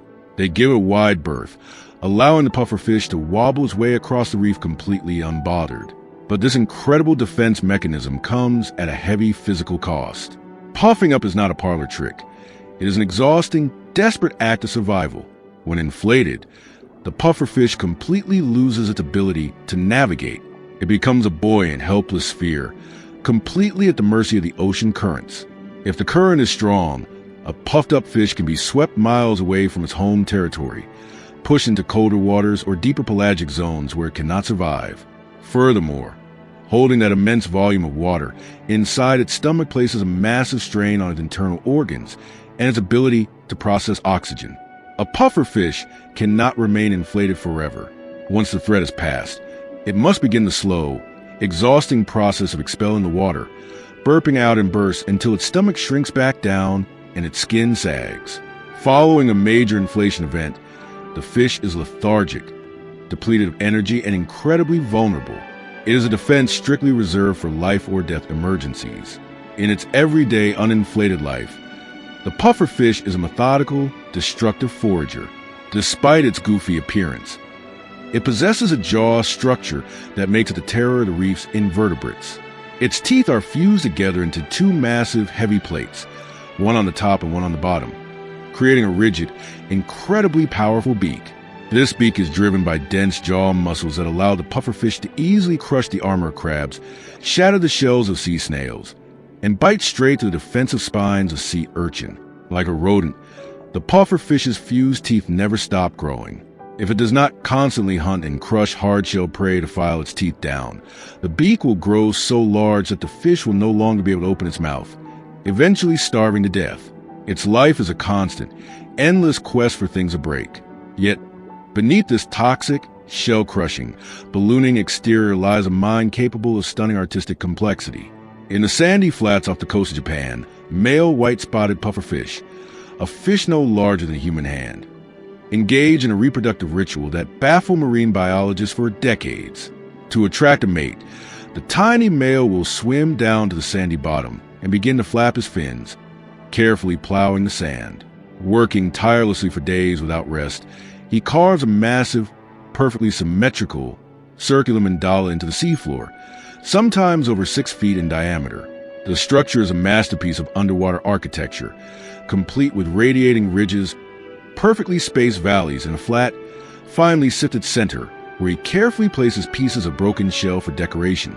The male uses his own body as a biological compass, swimming perfectly straight lines through the sand to create the geometric pattern.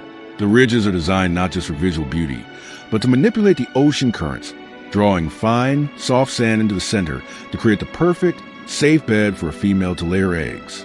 It is a breathtaking display of spatial awareness, dedication, and artistry, created by a fish that most of the world dismisses as a toxic novelty. The pufferfish is a creature of absolute extremes. It builds the most delicate, beautiful architecture in the sand, yet carries a chemical weapon capable of bringing a 1,000-pound shark to a paralyzed, suffocating halt. It is the slowest swimmer on the reef, yet it is one of the most untouchable. It survives because it has mastered the art of the ultimate gamble, offering its predators a choice: walk away or swallow your own death. But the pufferfish's strategy is loud, visible, and requires a massive, exhausting expenditure of energy. It survives by becoming the absolute center of attention. What happens when you plunge down into the crushing depths, far away from the light, where becoming the center of attention is a death sentence? What happens when survival isn't about rapid inflation, toxic bluffs, or sudden strikes, but about moving so slowly, so deliberately, that the rest of the ocean forgets you are even there, dropping into the freezing, shadowed abyss, down among the rusting ribs of sunken shipwreck? An entirely different kind of survivor is meticulously picking the bones of the ocean clean. Far beneath the sunlit battlegrounds of the coral reefs, beyond the swirling, chaotic bait balls of the open pelagic blue, the ocean undergoes a profound and terrifying transformation. As the light struggles and finally dies, the temperature plummets. The crushing weight of the water column becomes absolute, pressing down with the force of dozens of atmospheres. Down here, in the twilight zone and the deep abyssal plains, the frantic, high-speed arms race to the surface world grinds to a complete, shuddering halt. This is the benthic deep, a landscape of sweeping, featureless mud, towering thermal vents, and the rotting, rusting skeletons of sunken ships. It is a world of permanent midnight and creeping cold, where the primary source of energy is not the sun, but the slow, descending rain of death from the world above. It is a place known as the Abyssal Graveyard. To survive in this desolate purgatory, you cannot rely on the explosive speed of a dolphin. There is no light for the cuttlefish to bend. The venom of a sea snake is useless against the sheer, crushing scale of the abyss. Here, survival is stripped down to its most agonizingly basic element: patience. You do not conquer the deep. You endure it, and creeping out from the rusted, jagged ribcage of a sunken freighter, moving with a stilted mechanical grace that looks entirely alien to this planet, is the ultimate master of endurance. First, a single, spindly leg reaches out from the darkness, probing the freezing silt. Then another, and another. They are impossibly long, joined like the struts of an underwater crane, moving with a slow, deliberate calculation. Eventually, the central carapace follows, pulling a creature of nightmare proportions into the dim light. This is the spider crab. Depending on the species, from the decorator crabs of the continental shelves to the monstrous Japanese spider crab of the deep trenches, these animals represent the absolute extreme of crustacean evolution. The Japanese spider crab holds a record as the largest arthropod on planet Earth. From claw tip to claw tip, a fully grown male can span an astonishing 12 feet. It is a walking giant, a creature that looks like it belongs in the towering, mist-shrouded forests of a prehistoric world, rather than walking the freezing mud of the ocean floor. Yet, despite its terrifying, colossal appearance, the spider crab is not a ruthless apex predator. It is the ocean's quiet, methodical archivist. The spider crab does not chase. It does not ambush. It barely even hunts. It is an opportunistic scavenger, a deep-sea janitor that makes its living by slowly, endlessly processing the dead. When a massive carcass, a whale, a shark, or a school of exhausted fish, finally sinks to the bottom, it creates a temporary, vital oasis of calories in an otherwise starving world. The spider crab detects this windfall not with its eyes, which are small and poorly adapted to the pitch-black depths, but with highly sensitive chemoreceptors lining its antennae and the tips of its walking legs. It can taste the chemical signature of decay drifting on ocean currents from miles away. When it arrives at the carcass, the crab goes to work with mechanical, chilling efficiency. Its two front arms are equipped with long, slender pincers. They are not built for crushing heavy armor, like the claws of the American lobster. Instead, they are designed like surgical forceps, perfect for plucking, tearing, and delicately peeling away strips of rotting flesh. The spider crab will sit at a carcass for days, weeks, or even months, slowly deconstructing the dead, wasting absolutely nothing. It is a vital cog in the ocean's carbon cycle, ensuring that the energy of the fallen is recycled back into the ecosystem rather than lost forever to the suffocating mud. The life of slow, deliberate scavenging makes the spider crab incredibly vulnerable to the massive, deep water predators that patrol the darkness. Massive six-gilled sharks, colossal squids, and giant octopuses. To protect itself, the spider crab has developed a strategy of invisibility that is entirely different from the instant, neurological color shifting of the cuttlefish or the octopus. The spider crab does not change its skin. It builds a garden on its back. Many species of spider crabs, particularly the smaller decorator crabs, possess specialized, hooked bristles all over their exoskeleton called setae. They act exactly like biological Velcro.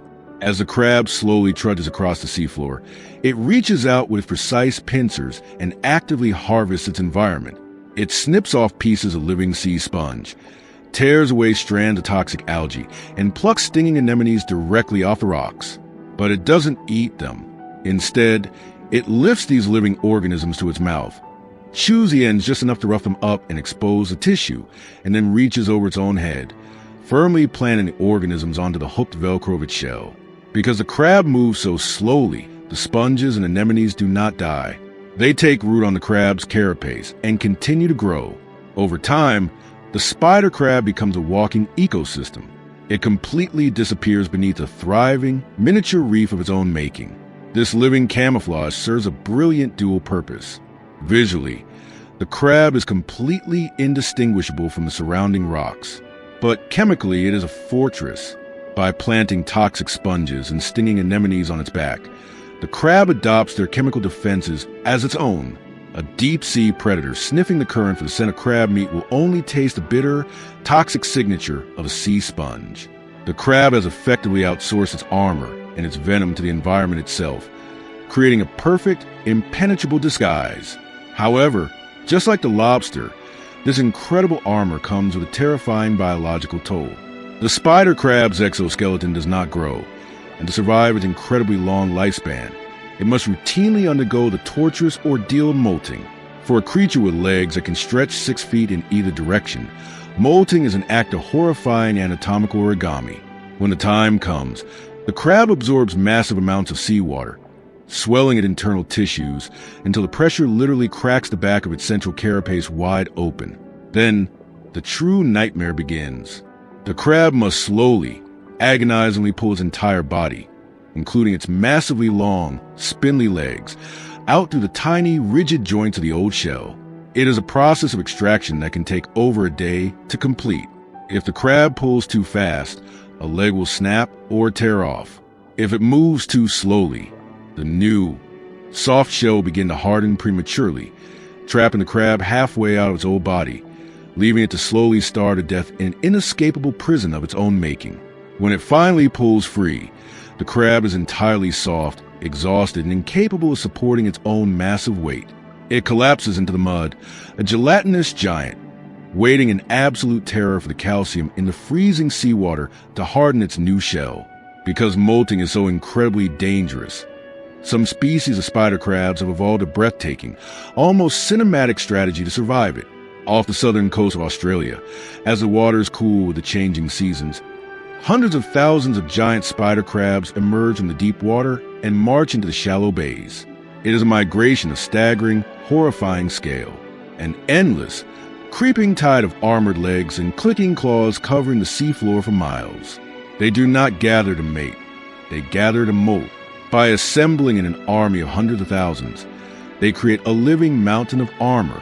They stack on top of each other, sometimes 10 deep, creating a towering, impenetrable fortress of legs and claws. The predators, of course, arrive immediately. Massive smooth stingrays, spanning 10 feet across, swoop down like bomber planes, diving into the crab mountains. They bite and thrash, tearing into the piles to find the soft, newly molted crabs hidden in the center. But the sheer volume of the swarm guarantees survival for the majority. It is the ultimate numbers game, a calculated, collective sacrifice where the many survive the gauntlet by overwhelming the predators with an endless supply of the few. Once the molting is complete and their new armor is fully hardened, the mountain dissolves. The horde scatters, and the crabs slowly march back down the continental slope, descending once again into the freezing, solitary darkness of the abyss. They will continue to march, to scavenge, and to wait for decades. Thanks to their incredibly slow metabolism and the freezing temperatures of their environment, the Japanese spider crab is believed to live for up to a century. They are the ocean's ancients. They outlive the frantic, high-speed predators of the surface by simply refusing to rush. Their weapon is not speed or venom or illusion. Their ultimate weapon is time. The spider crab survives by slowing down, by blending into the decay, and by possessing the patience to wait out the world. But what if you don't have patience? What if, instead of moving in slow motion, you evolve an offensive capability so mathematically impossible that it breaks the very physics of the water around it, leaving the freezing abyss and returning to the vibrant, sunlit shallows? There is a creature that doesn't endure the ocean. It shatters it, a predator wrapped in impossible colors, whose eyes see dimensions of light we cannot even comprehend, and whose physical strike is so explosive, it literally boils the water itself. Returning from the freezing, slow-motion purgatory of the deep sea to the sun-drenched, vibrant shallows of the Indo-Pacific Reef is like waking up from a creeping nightmare into a high-octane fever dream. Down in the abyss, survival was a waiting game. But up here, among the waving anemones and brightly colored corals, patience is often a quick path to a very violent end. Here, survival is loud. It is fast. And occasionally, it is so extreme that it shatters the fundamental laws of physics. tucked away inside a dark, perfectly excavated burrow at the base of a coral head. A pair of eyes is scanning the water, but these are not normal eyes. They sit atop independent, rotating stalks, moving with a jerky, robotic precision, sweeping the reef like twin radar dishes. Slowly, the creature emerges from its lair, crawling out onto the white sand. To look at it is to experience a visual overload. It looks less like a marine animal and more like a heavily armored, bioluminescent clown. Its segmented exoskeleton is painted in neon, psychedelic shades of electric blue, emerald green, fiery orange, and deep crimson. It is outrageously, impossibly beautiful. But do not let the carnival colors fool you. This is the peacock mantis shrimp, and pound for pound, inch for inch, it is the most hyperviolent, mechanically devastating predator on planet Earth. To understand the sheer, terrifying capability of the mantis shrimp, you must first understand how it perceives the universe. Its visual system is the most complex ever discovered in the animal kingdom. Human beings experience the visual world through 3 types of color-receptive cones in our eyes: red, green, and blue. Every color you have ever seen, every sunset, every painting, every vibrant reef, is a combination of just those 3 receptors. The mantis shrimp has 16. It sees a hyperspectral reality that the human brain is literally incapable of comprehending. It can see deep into the ultraviolet spectrum. It can see polarized light, and even circularly polarized light, a capability so rare and complex that humans use it to detect cancer cells in laboratories. Furthermore, each individual eye is divided into 3 distinct sections, granting the mantis shrimp trinocular vision in a single eyeball. It can gauge depth, distance, and the exact dimensional trajectory of a target without ever needing to use its other eye. It views the coral reef as a glowing, hyper-detailed grid of high-contrast targets, chemical signatures, and invisible light. And it needs this level of unfathomable targeting precision because of what it is packing attached to its front legs. Mantis shrimp are generally divided into 2 categories: the spearers, which impale soft-bodied fish with barbed spikes, and the smashers. The peacock mantis shrimp is a smasher. Tucked beneath its brightly colored head, folded tightly against its body like the arms of a praying mantis, are 2 massive, heavily calcified, club-like appendages called dactyls. When a mantis shrimp's hyper-advanced eyes lock onto a target, perhaps a heavily armored reef crab foolishly wandering too close to the burrow, it doesn't stalk. It doesn't use venom. It unleashes a physical strike of such catastrophic velocity that it breaks the water itself. Inside the shrimp's exoskeleton is a specialized, saddle-shaped spring mechanism. The shrimp contracts its muscles, locking a latch in place, and builds up an immense amount of tension in this biological spring. When the crab is perfectly within range, the shrimp releases the latch.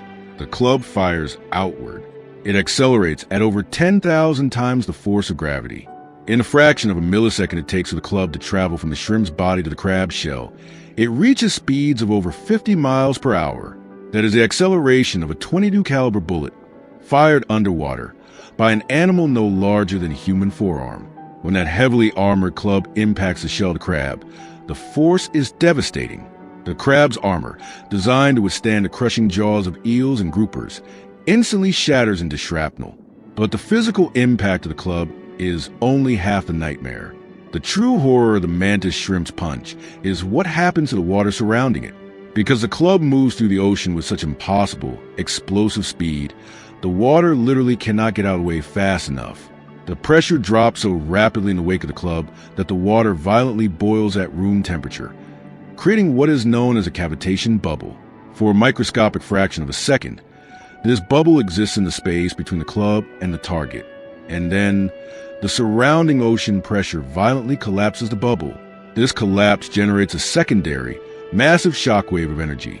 The implosion is so intense that it generates a microscopic flash of light, a phenomenon known as sonoluminescence, and a burst of heat that temporarily reaches temperatures approaching the surface of the sun. All of this happens in the blink of an eye. What this means to the crab is that even if a mantis shrimp somehow misses a direct physical punch, the resulting shockwave from the collapsing cavitation bubble is powerful enough to instantly kill or dismember the prey. It is a 1-2 punch of blunt force trauma and fluid dynamics. This absurd weaponry allows the mantis shrimp to dominate the lower tiers of the reef. It cracks open clam shells like walnuts. It pulverizes marine snails. It will even aggressively challenge much larger predators, fearlessly engaging octopuses and driving them out of their dens with a flurry of bullet-speed punches. They are notoriously hostile, aggressively territorial, and fiercely independent. If another mantis shrimp attempts to claim a burrow, they will engage in brutal, high-speed martial arts tournaments. To prevent blowing each other to pieces, they have evolved a heavily armored tail section called a telson. During a territorial dispute, they will coil their bodies and use this armored shield to block the catastrophic punches of their rival, exchanging blows until the weaker shrimp taps out and flees. Their reputation for concentrated violence has earned them the nickname thumb splitters among fishermen and divers who have learned the hard way that picking up a mantis shrimp is a fast track to shattered bones and deep lacerations. Even human technology struggles to contain them. For decades, public aquariums struggled to keep large smasher mantis shrimp on display, because if the shrimp became annoyed with a reflection or a tapping finger, it would simply fire its club into the side of the tank, shattering the quarter-inch thick safety glass and flooding the room. To safely house a mantis shrimp, aquariums must use reinforced, bulletproof acrylic. The mantis shrimp is a testament to the absolute extremes of biological engineering. It takes the concepts of sight, speed, and blunt force and pushes them to the absolute boundaries of physics. It is a creature that screams its presence in neon colors, demands space, and defends its territory with the power of a firearm. But physical trauma, no matter how fast or powerful, requires a few basic things to work. It requires muscles. It requires a skeleton to act as a fulcrum. It requires a central brain to calculate the strike. And it requires the predator to actually touch its prey. What happens when you strip all of that away? What if the deadliest entity in the ocean doesn't have a skeleton? What if it has no muscles to punch with, no complex eyes to aim with, and absolutely no brain to think with? What if, instead of being a brightly colored, heavily armored brawler, the ultimate killer is completely invisible, leaving the sandy burrows of the reef and drifting back up into the open water column? A ghost is riding the coastal currents, a translucent, mindless phantom trailing ribbons of pure, agonizing death.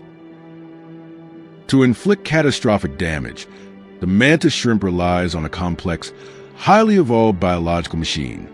It requires an advanced brain to calculate distance, a heavy skeleton to anchor its muscles, and the physical mass to deliver a concussive blow.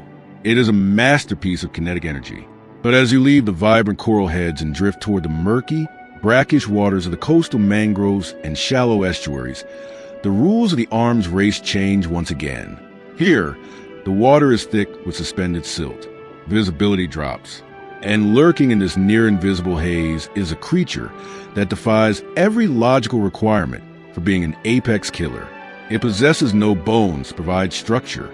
It has no heart to pump blood, because it has no blood. It has no teeth, no jaws, and absolutely no brain. It is composed of 95% water. It is essentially organized ocean. Yet, this drifting gelatinous phantom is widely considered the most venomous marine creature on planet Earth. This is the box jellyfish, specifically the sea wasp Chironex fleckeri. To look at it is to look at almost nothing at all. Its primary body, the bell, is a pale, translucent cube, roughly the size of a basketball, pulsing rhythmically through the coastal waters of the Indo-Pacific. Trailing behind the four corners of this pale cube are up to 60 ribbon-like tentacles, stretching outward for up to 10 feet. Because they are virtually transparent, these trailing tentacles act as an invisible, floating minefield, completely undetectable in the murky coastal shallows until it's far, far too late. While most jellyfish are simply biological drifters, completely at the mercy of the ocean's currents, the box jellyfish is entirely different. It is an active, purposeful swimmer. It pulses its bell to shoot jets of water, propelling itself at speeds of up to 4 miles per hour, actively hunting for schools of small fish and tiny prawns. But how does a creature with absolutely no brain know where it is going? The answer lies in one of the most baffling evolutionary anomalies in the animal kingdom. Space around its gelatinous bell are 4 specialized sensory clusters called rhopalia. Tucked inside these clusters are 24 distinct eyes. And these are not just primitive light-sensing patches. Several of these eyes are stunningly complex, complete with corneas, retinas, and perfectly formed lenses suspended in the jelly. They can detect shapes, avoid obstacles, and navigate the intricate, tangled roots of the mangrove swamps. Because the box jellyfish lacks a central brain to process these high-definition images, the optical data is fed directly into a decentralized nerve net pulsing throughout its body. It is a creature that sees the world perfectly, reacts to it instantly, but lacks the neurological hardware to actually have a single thought about it. It is an automated biological drone. But the true nightmare of the box jellyfish resides in its trailing tentacles. These delicate, gossamer threads are lined with millions of microscopic, explosive cells called nematocysts. Each nematocyst is a self-contained, hair-trigger weapon system. Inside each microscopic cell is a tightly coiled hollow harpoon, bathed in a reservoir of venom. The outside of the cell features a tiny sensory trigger. When a passing fish or a human leg brushes against a tentacle, it stimulates both mechanical pressure and the chemical signature of protein. The moment that trigger is tripped, the cell fires. The harpoon is ejected with explosive, terrifying velocity, accelerating at over 5 million G-forces. It is one of the fastest biomechanical processes in nature. Millions of these microscopic harpoons pierce the skin simultaneously, anchoring themselves into flesh and instantly injecting their venom directly into the bloodstream. The venom of the box jellyfish is a devastating, multi-pronged biochemical attack. It is highly cardiotoxic, neurotoxic, and dermatonecrotic in human victims. The physical pain of the sting is said to be so absolute, so blindingly excruciating, that many victims go into immediate shock and drown before they can even reach the shoreline. For the small fish and prawns that the jellyfish hunts, the effect is instantaneous. The neurotoxins completely short-circuit the prey's nervous system, causing immediate, rigid paralysis. The cardiotoxins rip microscopic pores into the victim's red blood cells, causing potassium to leak out, which violently stops the heart within a matter of minutes. The struggling fish is dead almost the instant it touches the invisible thread. The box jellyfish then simply retracts the tentacle, pulling the paralyzed meal up into its bell, where it is slowly digested alive by the stomach lining. In some smaller species of box jellyfish, such as the infamous irukandji, the venom produces an entirely different, deeply psychological horror. The sting of an irukandji is initially so mild it often goes unnoticed. But 20 minutes later, the victim is gripped by irukandji syndrome, a cascade of agonizing muscle cramps, severe vomiting, skyrocketing blood pressure, and profound chemically induced psychological sensation of impending doom. Victims genuinely believe with absolute, terrifying certainty that they are about to die, begging doctors to end their suffering, all from a creature no larger than a human fingernail. Yet, despite wielding a weapon of such apocalyptic lethality, the box jellyfish is incredibly fragile. Its delicate body is easily torn apart by rough surf or heavy storms. And shockingly, it is not invincible to predators. Sea turtles, specifically the green and leatherback turtles, possess thick, heavily keratinized skin that the microscopic harpoons simply cannot penetrate. They will casually swim into a swarm of the most venomous creatures on Earth, close their eyes to protect their only vulnerable tissue, and slurp the box jellyfish down like floating spaghetti. Completely immune to the neurotoxic payload. To the turtle, the ocean's deadliest phantom is nothing more than a gelatinous snack. The box jellyfish survives by being entirely unobtrusive. It doesn't roar. It doesn't wear bright, warning colors like the mantis shrimp or the sea snake. It relies on the terrifying power of invisibility, proving that the ocean's most dangerous weapons are often the ones you look right through. But invisibility in the water column is only one way to disappear. What if the danger isn't floating in the current? What if the danger doesn't look like a ghost, but looks exactly like the Earth itself? What if you are swimming over a barren patch of coral rubble, surrounded by dead, algae-covered rocks, and suddenly one of those rocks opens a cavernous mouth, leaving the murky coastal waters and dropping back down to the craggy, heavily textured bottom of the reef? We find a predator that has taken camouflage to its absolute, horrifying extreme. A fish whose very skin is a lie, and whose back carries a venom capable of rotting flesh right off the bone.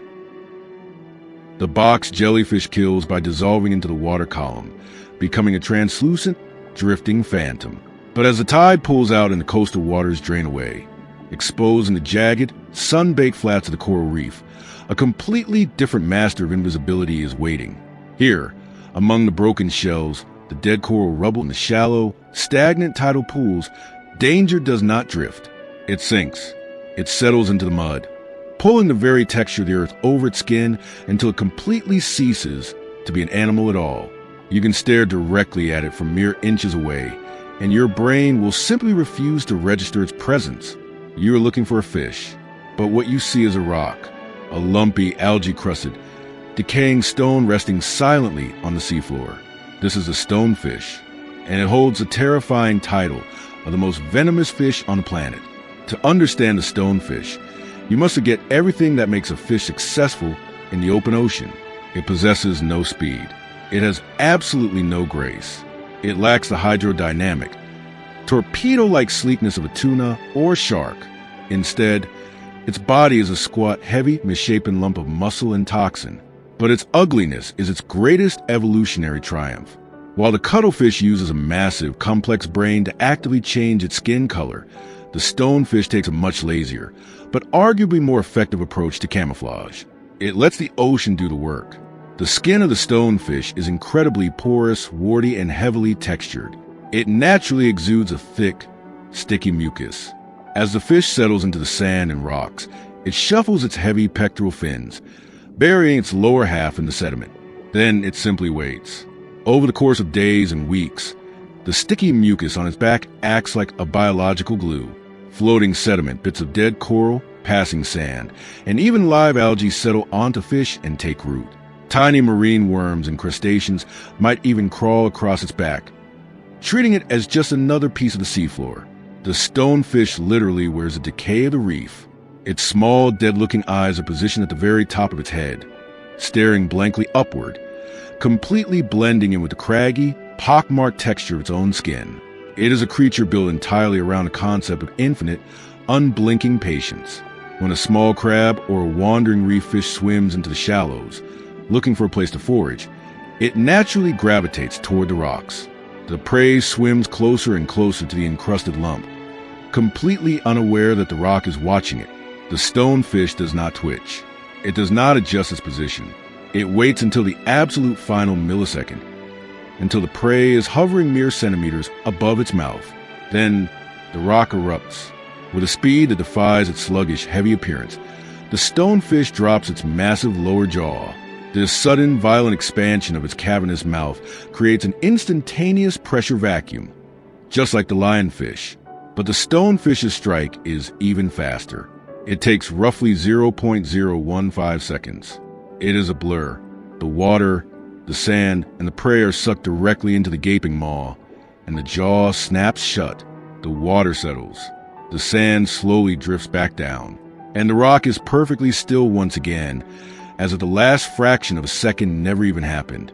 But this incredible, lightning-fast ambush is not what makes the stonefish a creature of global infamy. Its terrifying reputation stems from what happens when its flawless camouflage works a little too well. Because the stonefish looks exactly like the seafloor, and because its primary defense mechanism is to absolutely refuse to move under any circumstances, it is frequently stepped on by larger predators, by wading birds, and very often by humans exploring the tidal flats. When a heavy foot presses down on the back of the stonefish, it does not dart away. Instead, it deploys a defensive weapon of staggering, brutal efficiency. Running along its dorsal ridge, perfectly hidden beneath the algae and the warty skin, are 13 heavily calcified spines. These spines function exactly like hypodermic needles. They are unsheathed and pushed completely upright by the downward pressure of the attacker's foot. At the base of each spine lies a pair of venom glands. As the spine pierces the flesh, easily punching through the thick rubber sole of a dive boot or a water shoe, the pressure of the foot squeezes the venom glands like a syringe. The deeper the spine goes, the more venom is forcefully injected directly into the tissue. The venom of the stonefish is a complex, highly destructive cocktail of neurotoxins, cardiotoxins, and cytotoxins. But what it is most famous for is the pain. Medical professionals and victims alike have described the sting of a stonefish as the most excruciating, absolute agony a human being can endure.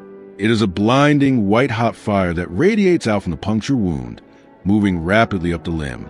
The pain is so severe, so neurologically overwhelming, that victims have been known to beg doctors to amputate their leg just to make it stop.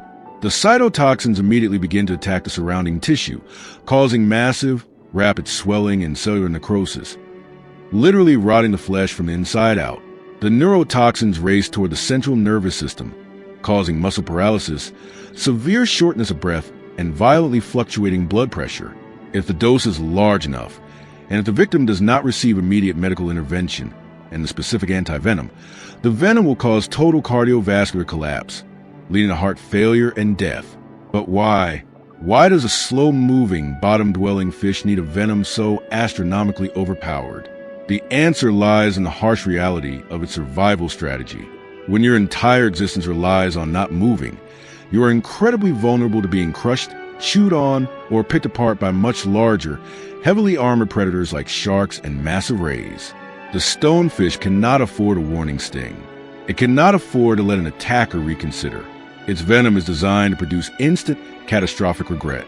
A predator that bites down on a stonefish will experience such profound, immediate agony that it will spit the fish out violently. And if it survives, its brain will be permanently hardwired to never, ever touch a rock that looks like that again. This extreme durability extends beyond its venom. The stonefish has evolved to survive in an environment that tries to kill it every single day, the intertidal zone. As the tides pull out, many shallow pools evaporate under the blistering tropical sun, trapping the creatures inside. Most fish would quickly suffocate and die. The stonefish simply shuts down. It drops its metabolic rate to an absolute crawl. It can absorb trace amount of oxygen directly through its porous, warty skin, allowing it to survive completely out of the water, baking on the dry, exposed reef for up to 24 hours. It just waits for the ocean to return. It is the ultimate immovable object, a fish that refuses to swim, refuses to flee, and refuses to die, armed with a payload of pure suffering. But the stonefish's strategy is entirely passive. It finds a spot, it sits, and it waits for the universe to randomly deliver a meal to its mouth. It is a game of probability. What happens when a predator wants to use that exact same level of flawless, invisible camouflage, but refuses to leave its dinner up to chance? What if a fish could look exactly like a rock or a sponge or a piece of coral, but instead of just waiting, it actively manipulated the minds of its prey? Moving just a few yards away into the tangled branches of sea sponge, we find a creature that has taken the stonefish's disguise and added a deadly psychological trick, a predator that has essentially evolved its own fishing rod. The stonefish relies entirely on the sheer, blind probability of a careless fish swimming too close. It is a master disguise, but its strategy is fundamentally passive. It must endure days, sometimes weeks, of absolute stillness, praying that the ocean currents randomly push a meal directly above its mouth. But patience, while a virtue, is not a guarantee. Evolution, in its endless, chaotic drive for perfection, realize that if you're going to spend the energy to look exactly like a rock, a sponge, or a piece of dead coral, you shouldn't just sit there and wait for your dinner. You should invite it over, tucked into the vibrant, twisting branches of a brightly colored sea sponge. There is a creature that has taken the concept of camouflage and combined it with psychological warfare. You cannot see it because it is perfectly color matched to the sponge. It has the same porous texture. It has the same bulbous, irregular shape. But then a tiny, fleshy worm appears above the sponge. The worm wriggles. It twitches. It spasms erratically, doing exactly what a dying, helpless worm does. A passing damselfish spots the worm. Driven by the instinct to scavenge, the fish darts forward, its eyes locked entirely on the tiny, writhing morsel. It swims down, opening its mouth to claim the easy meal. And then the sponge eats the fish. This is a frogfish. It is an anglerfish of the shallow reefs, a predator that has completely abandoned the idea of hunting its prey, choosing instead to manipulate its prey into hunting it. To call the frogfish a fish feels like a biological stretch. It is one of the most absurdly proportioned, ungainly creatures in the ocean. It possesses a bulbous, globular body that completely lacks the sleek, hydrodynamic streamlining necessary for swimming. In fact, the frogfish is a terrible swimmer. It lacks a standard swim bladder for precise buoyancy control, and its tail is small and weak. When it does have to move through the open water column, it resorts to a clumsy, desperate form of jet propulsion, gulping water through its mouth and forcing it violently out of small, tube-like gill openings located behind its pectoral fins. It wobbles and tumbles through the water like a deflating balloon. Because swimming is such a disastrous endeavor, the frogfish prefers to walk. Its pectoral and pelvic fins have evolved into highly specialized, jointed appendages that look and function uncannily like the legs and webbed feet of a toad. They even have distinct, elbow-like joints. Using these modified fins, the frogfish slowly, meticulously creeps across the coral heads, gripping the rock, hauling its lumpy body forward one awkward step at a time. But it does not need to be fast. It does not need to swim gracefully, because the frogfish is the ocean's ultimate trapper. The secret to its terrifying success is mounted directly on the top of its head, situated perfectly between its eyes. It is the elysium, a highly modified, elongated dorsal spine that acts exactly like a biological fishing rod. And at the end of this rod sits the esca, the bait. The esca is a masterpiece of fleshy mimicry. Depending on the specific species of frogfish, this bait can look exactly like a small shrimp, a wriggling segmented worm, or even a tiny, fluttering fish. But the frogfish does not just dangle the bait, it performs with it. The muscles controlling the fishing rod are capable of incredibly complex, nuanced movements. The frogfish will cast a rod forward, twitching the bait erratically to simulate the panic spasms of a dying animal. It will bounce against the coral, freeze, and then flutter it again. It is an active, highly skilled puppeteer, perfectly imitating the exact movements that trigger the predatory strike reflex in other fish. The psychological trick is flawless. The prey approaches, completely fixated on the tiny, moving bait. Its vision narrows. It does not register the massive, sponge-like mass sitting right beneath the worm, because the sponge is perfectly still, perfectly camouflaged, and holding its breath. When the prey closes within strike range, the frogfish stops fishing. It pulls the rod back, laying it flat against its head protected. The prey lunges forward to grab the vanishing worm.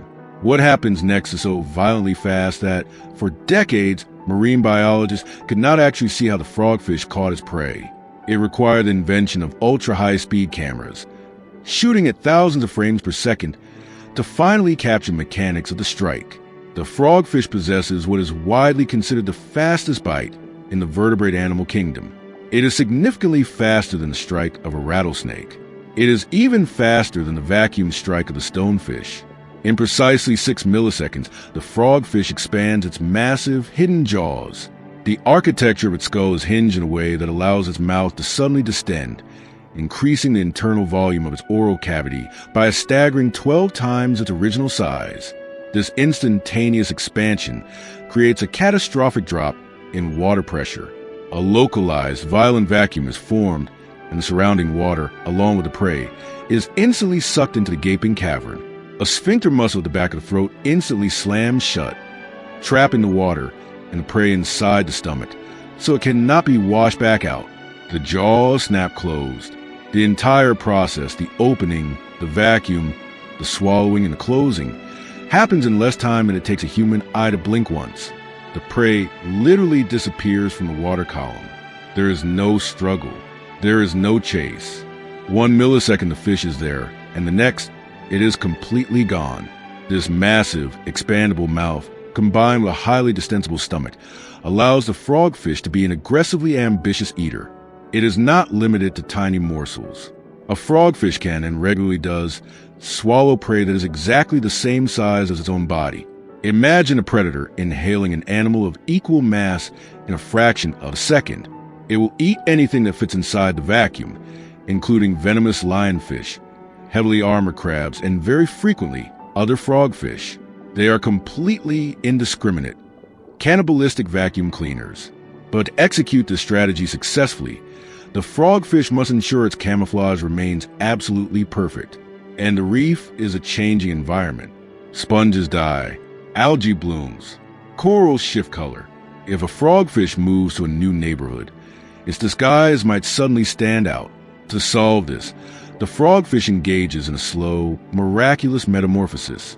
Over the course of a few weeks, a frogfish that has moved from a bright yellow sea sponge to a cluster of dark red algae will actively change its entire physical appearance. It will slowly reabsorb its yellow pigments and flood its skin with deep reds. It will grow long, hair-like dermal spinules all over its body to perfectly mimic the stringy texture of the algae. It doesn't just change color, it physically alters its own topography to match its new home. It is a creature of absolute deception. It looks like a rock, it walks like a toad, and it fishes with rod and lure. It is a biological Frankenstein, stitched together from the weirdest anomalies of evolution, completely dominating the micro world of the shallow reef. But the frogfish's theater of deception is played out on a miniature stage.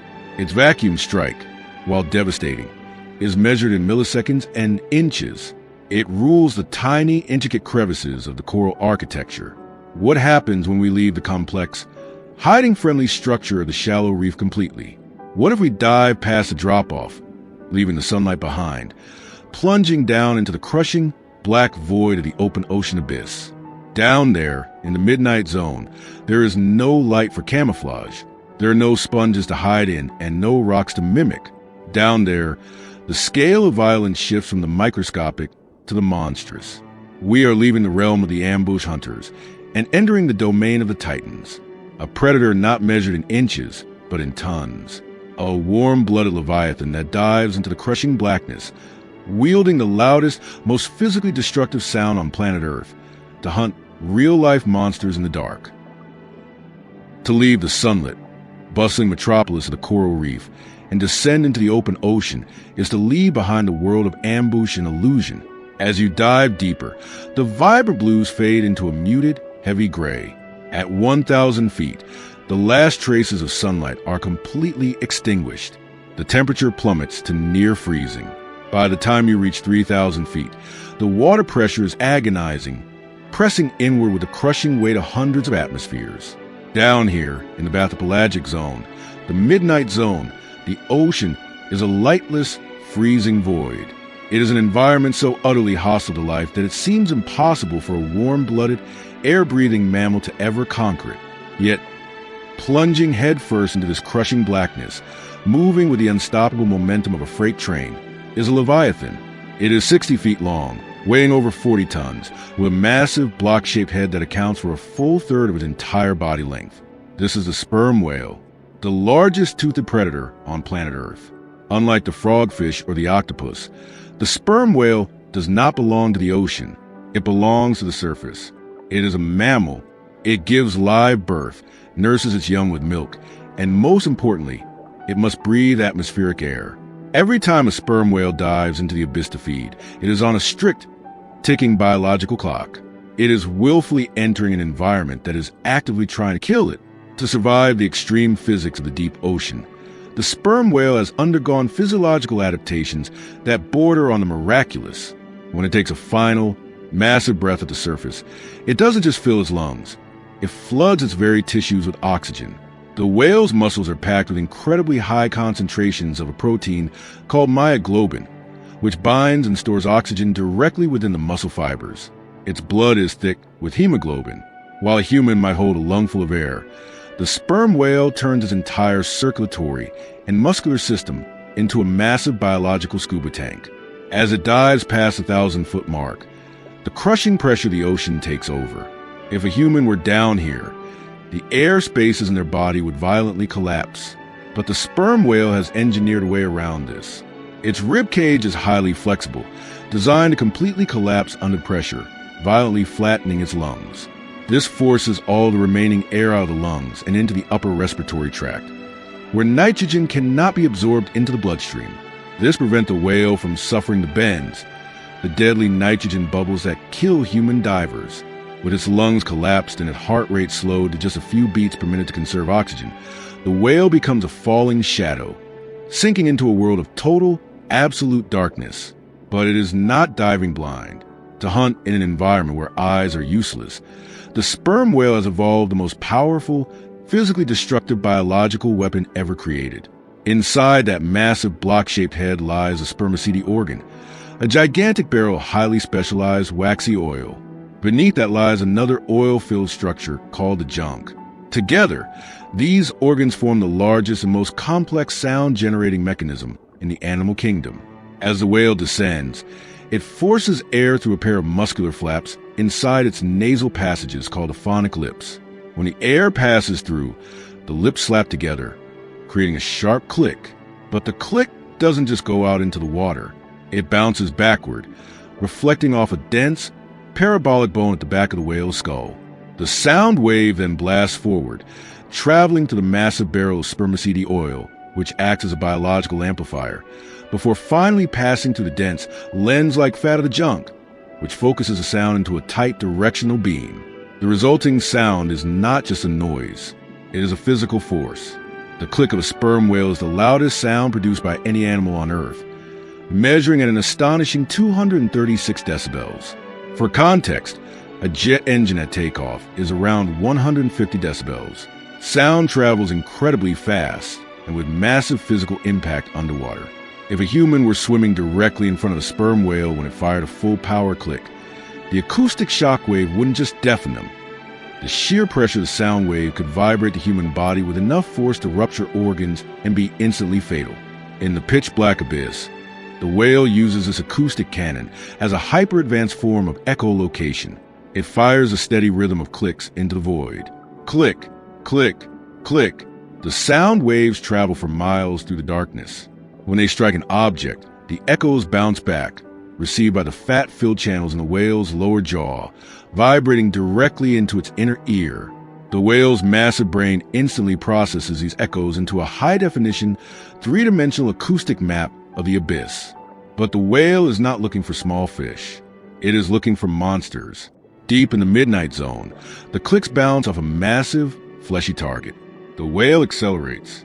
As it closes the distance, the steady rhythm of its sonar clicks suddenly speeds up, transforming into a rapid, buzzing sound known as a creak.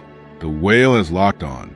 Waiting in the darkness is a giant squid, Architeuthis, a deep-sea nightmare with eyes the size of dinner plates, 8 massive arms, and 2 feeding tentacles that can stretch over 40 feet long, each lined with hundreds of razor-sharp, serrated suckers. At the center of the squid's arms is a massive, razor-sharp beak capable of slicing through bone and steel cable. Human beings have almost never witnessed this battle in the deep, but we know exactly how violent it is. We read the story of the war on the skin of the whales. When the sperm whale strikes, the giant squid fights back with desperate, horrific violence. It wraps its massive tentacles around the whale's head, gouging its serrated suckers deep into the thick, rubbery blubber, trying to hold the whale's massive, toothed jaw shut.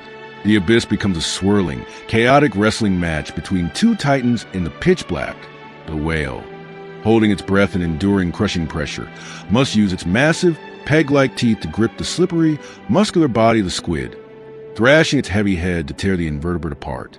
Almost every adult sperm whale carries the battle scars of these encounters. Hundreds of circular, white lacerations scratched into their faces and heads, the permanent signatures of giant and colossal squids that refuse to die quietly. Once the squid is swallowed, the whale faces another massive problem. The sharp, indigestible beak of the squid poses a severe threat to the whale's intestines.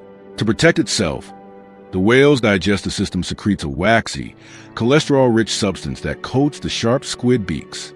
Over years, this mass grows, eventually being passed out into the ocean. This floating, pungent mass is known as ambergris.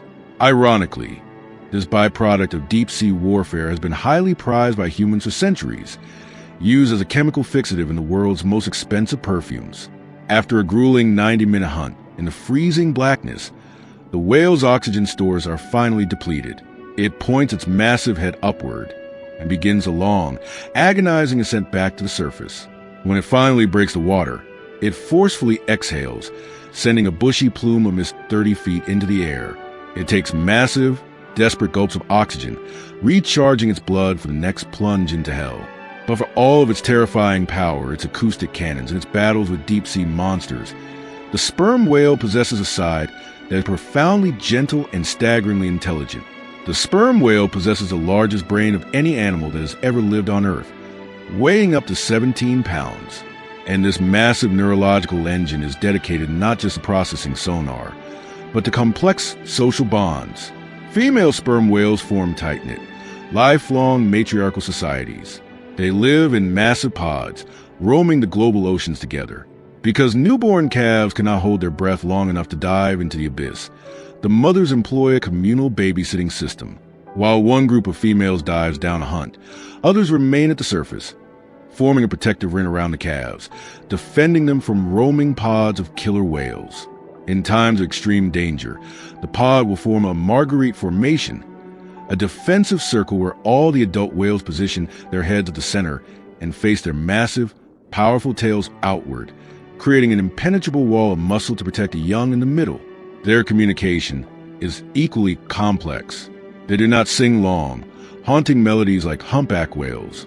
Instead, they communicate using rhythmic patterns of clicks called codas. These codas act like Morse code.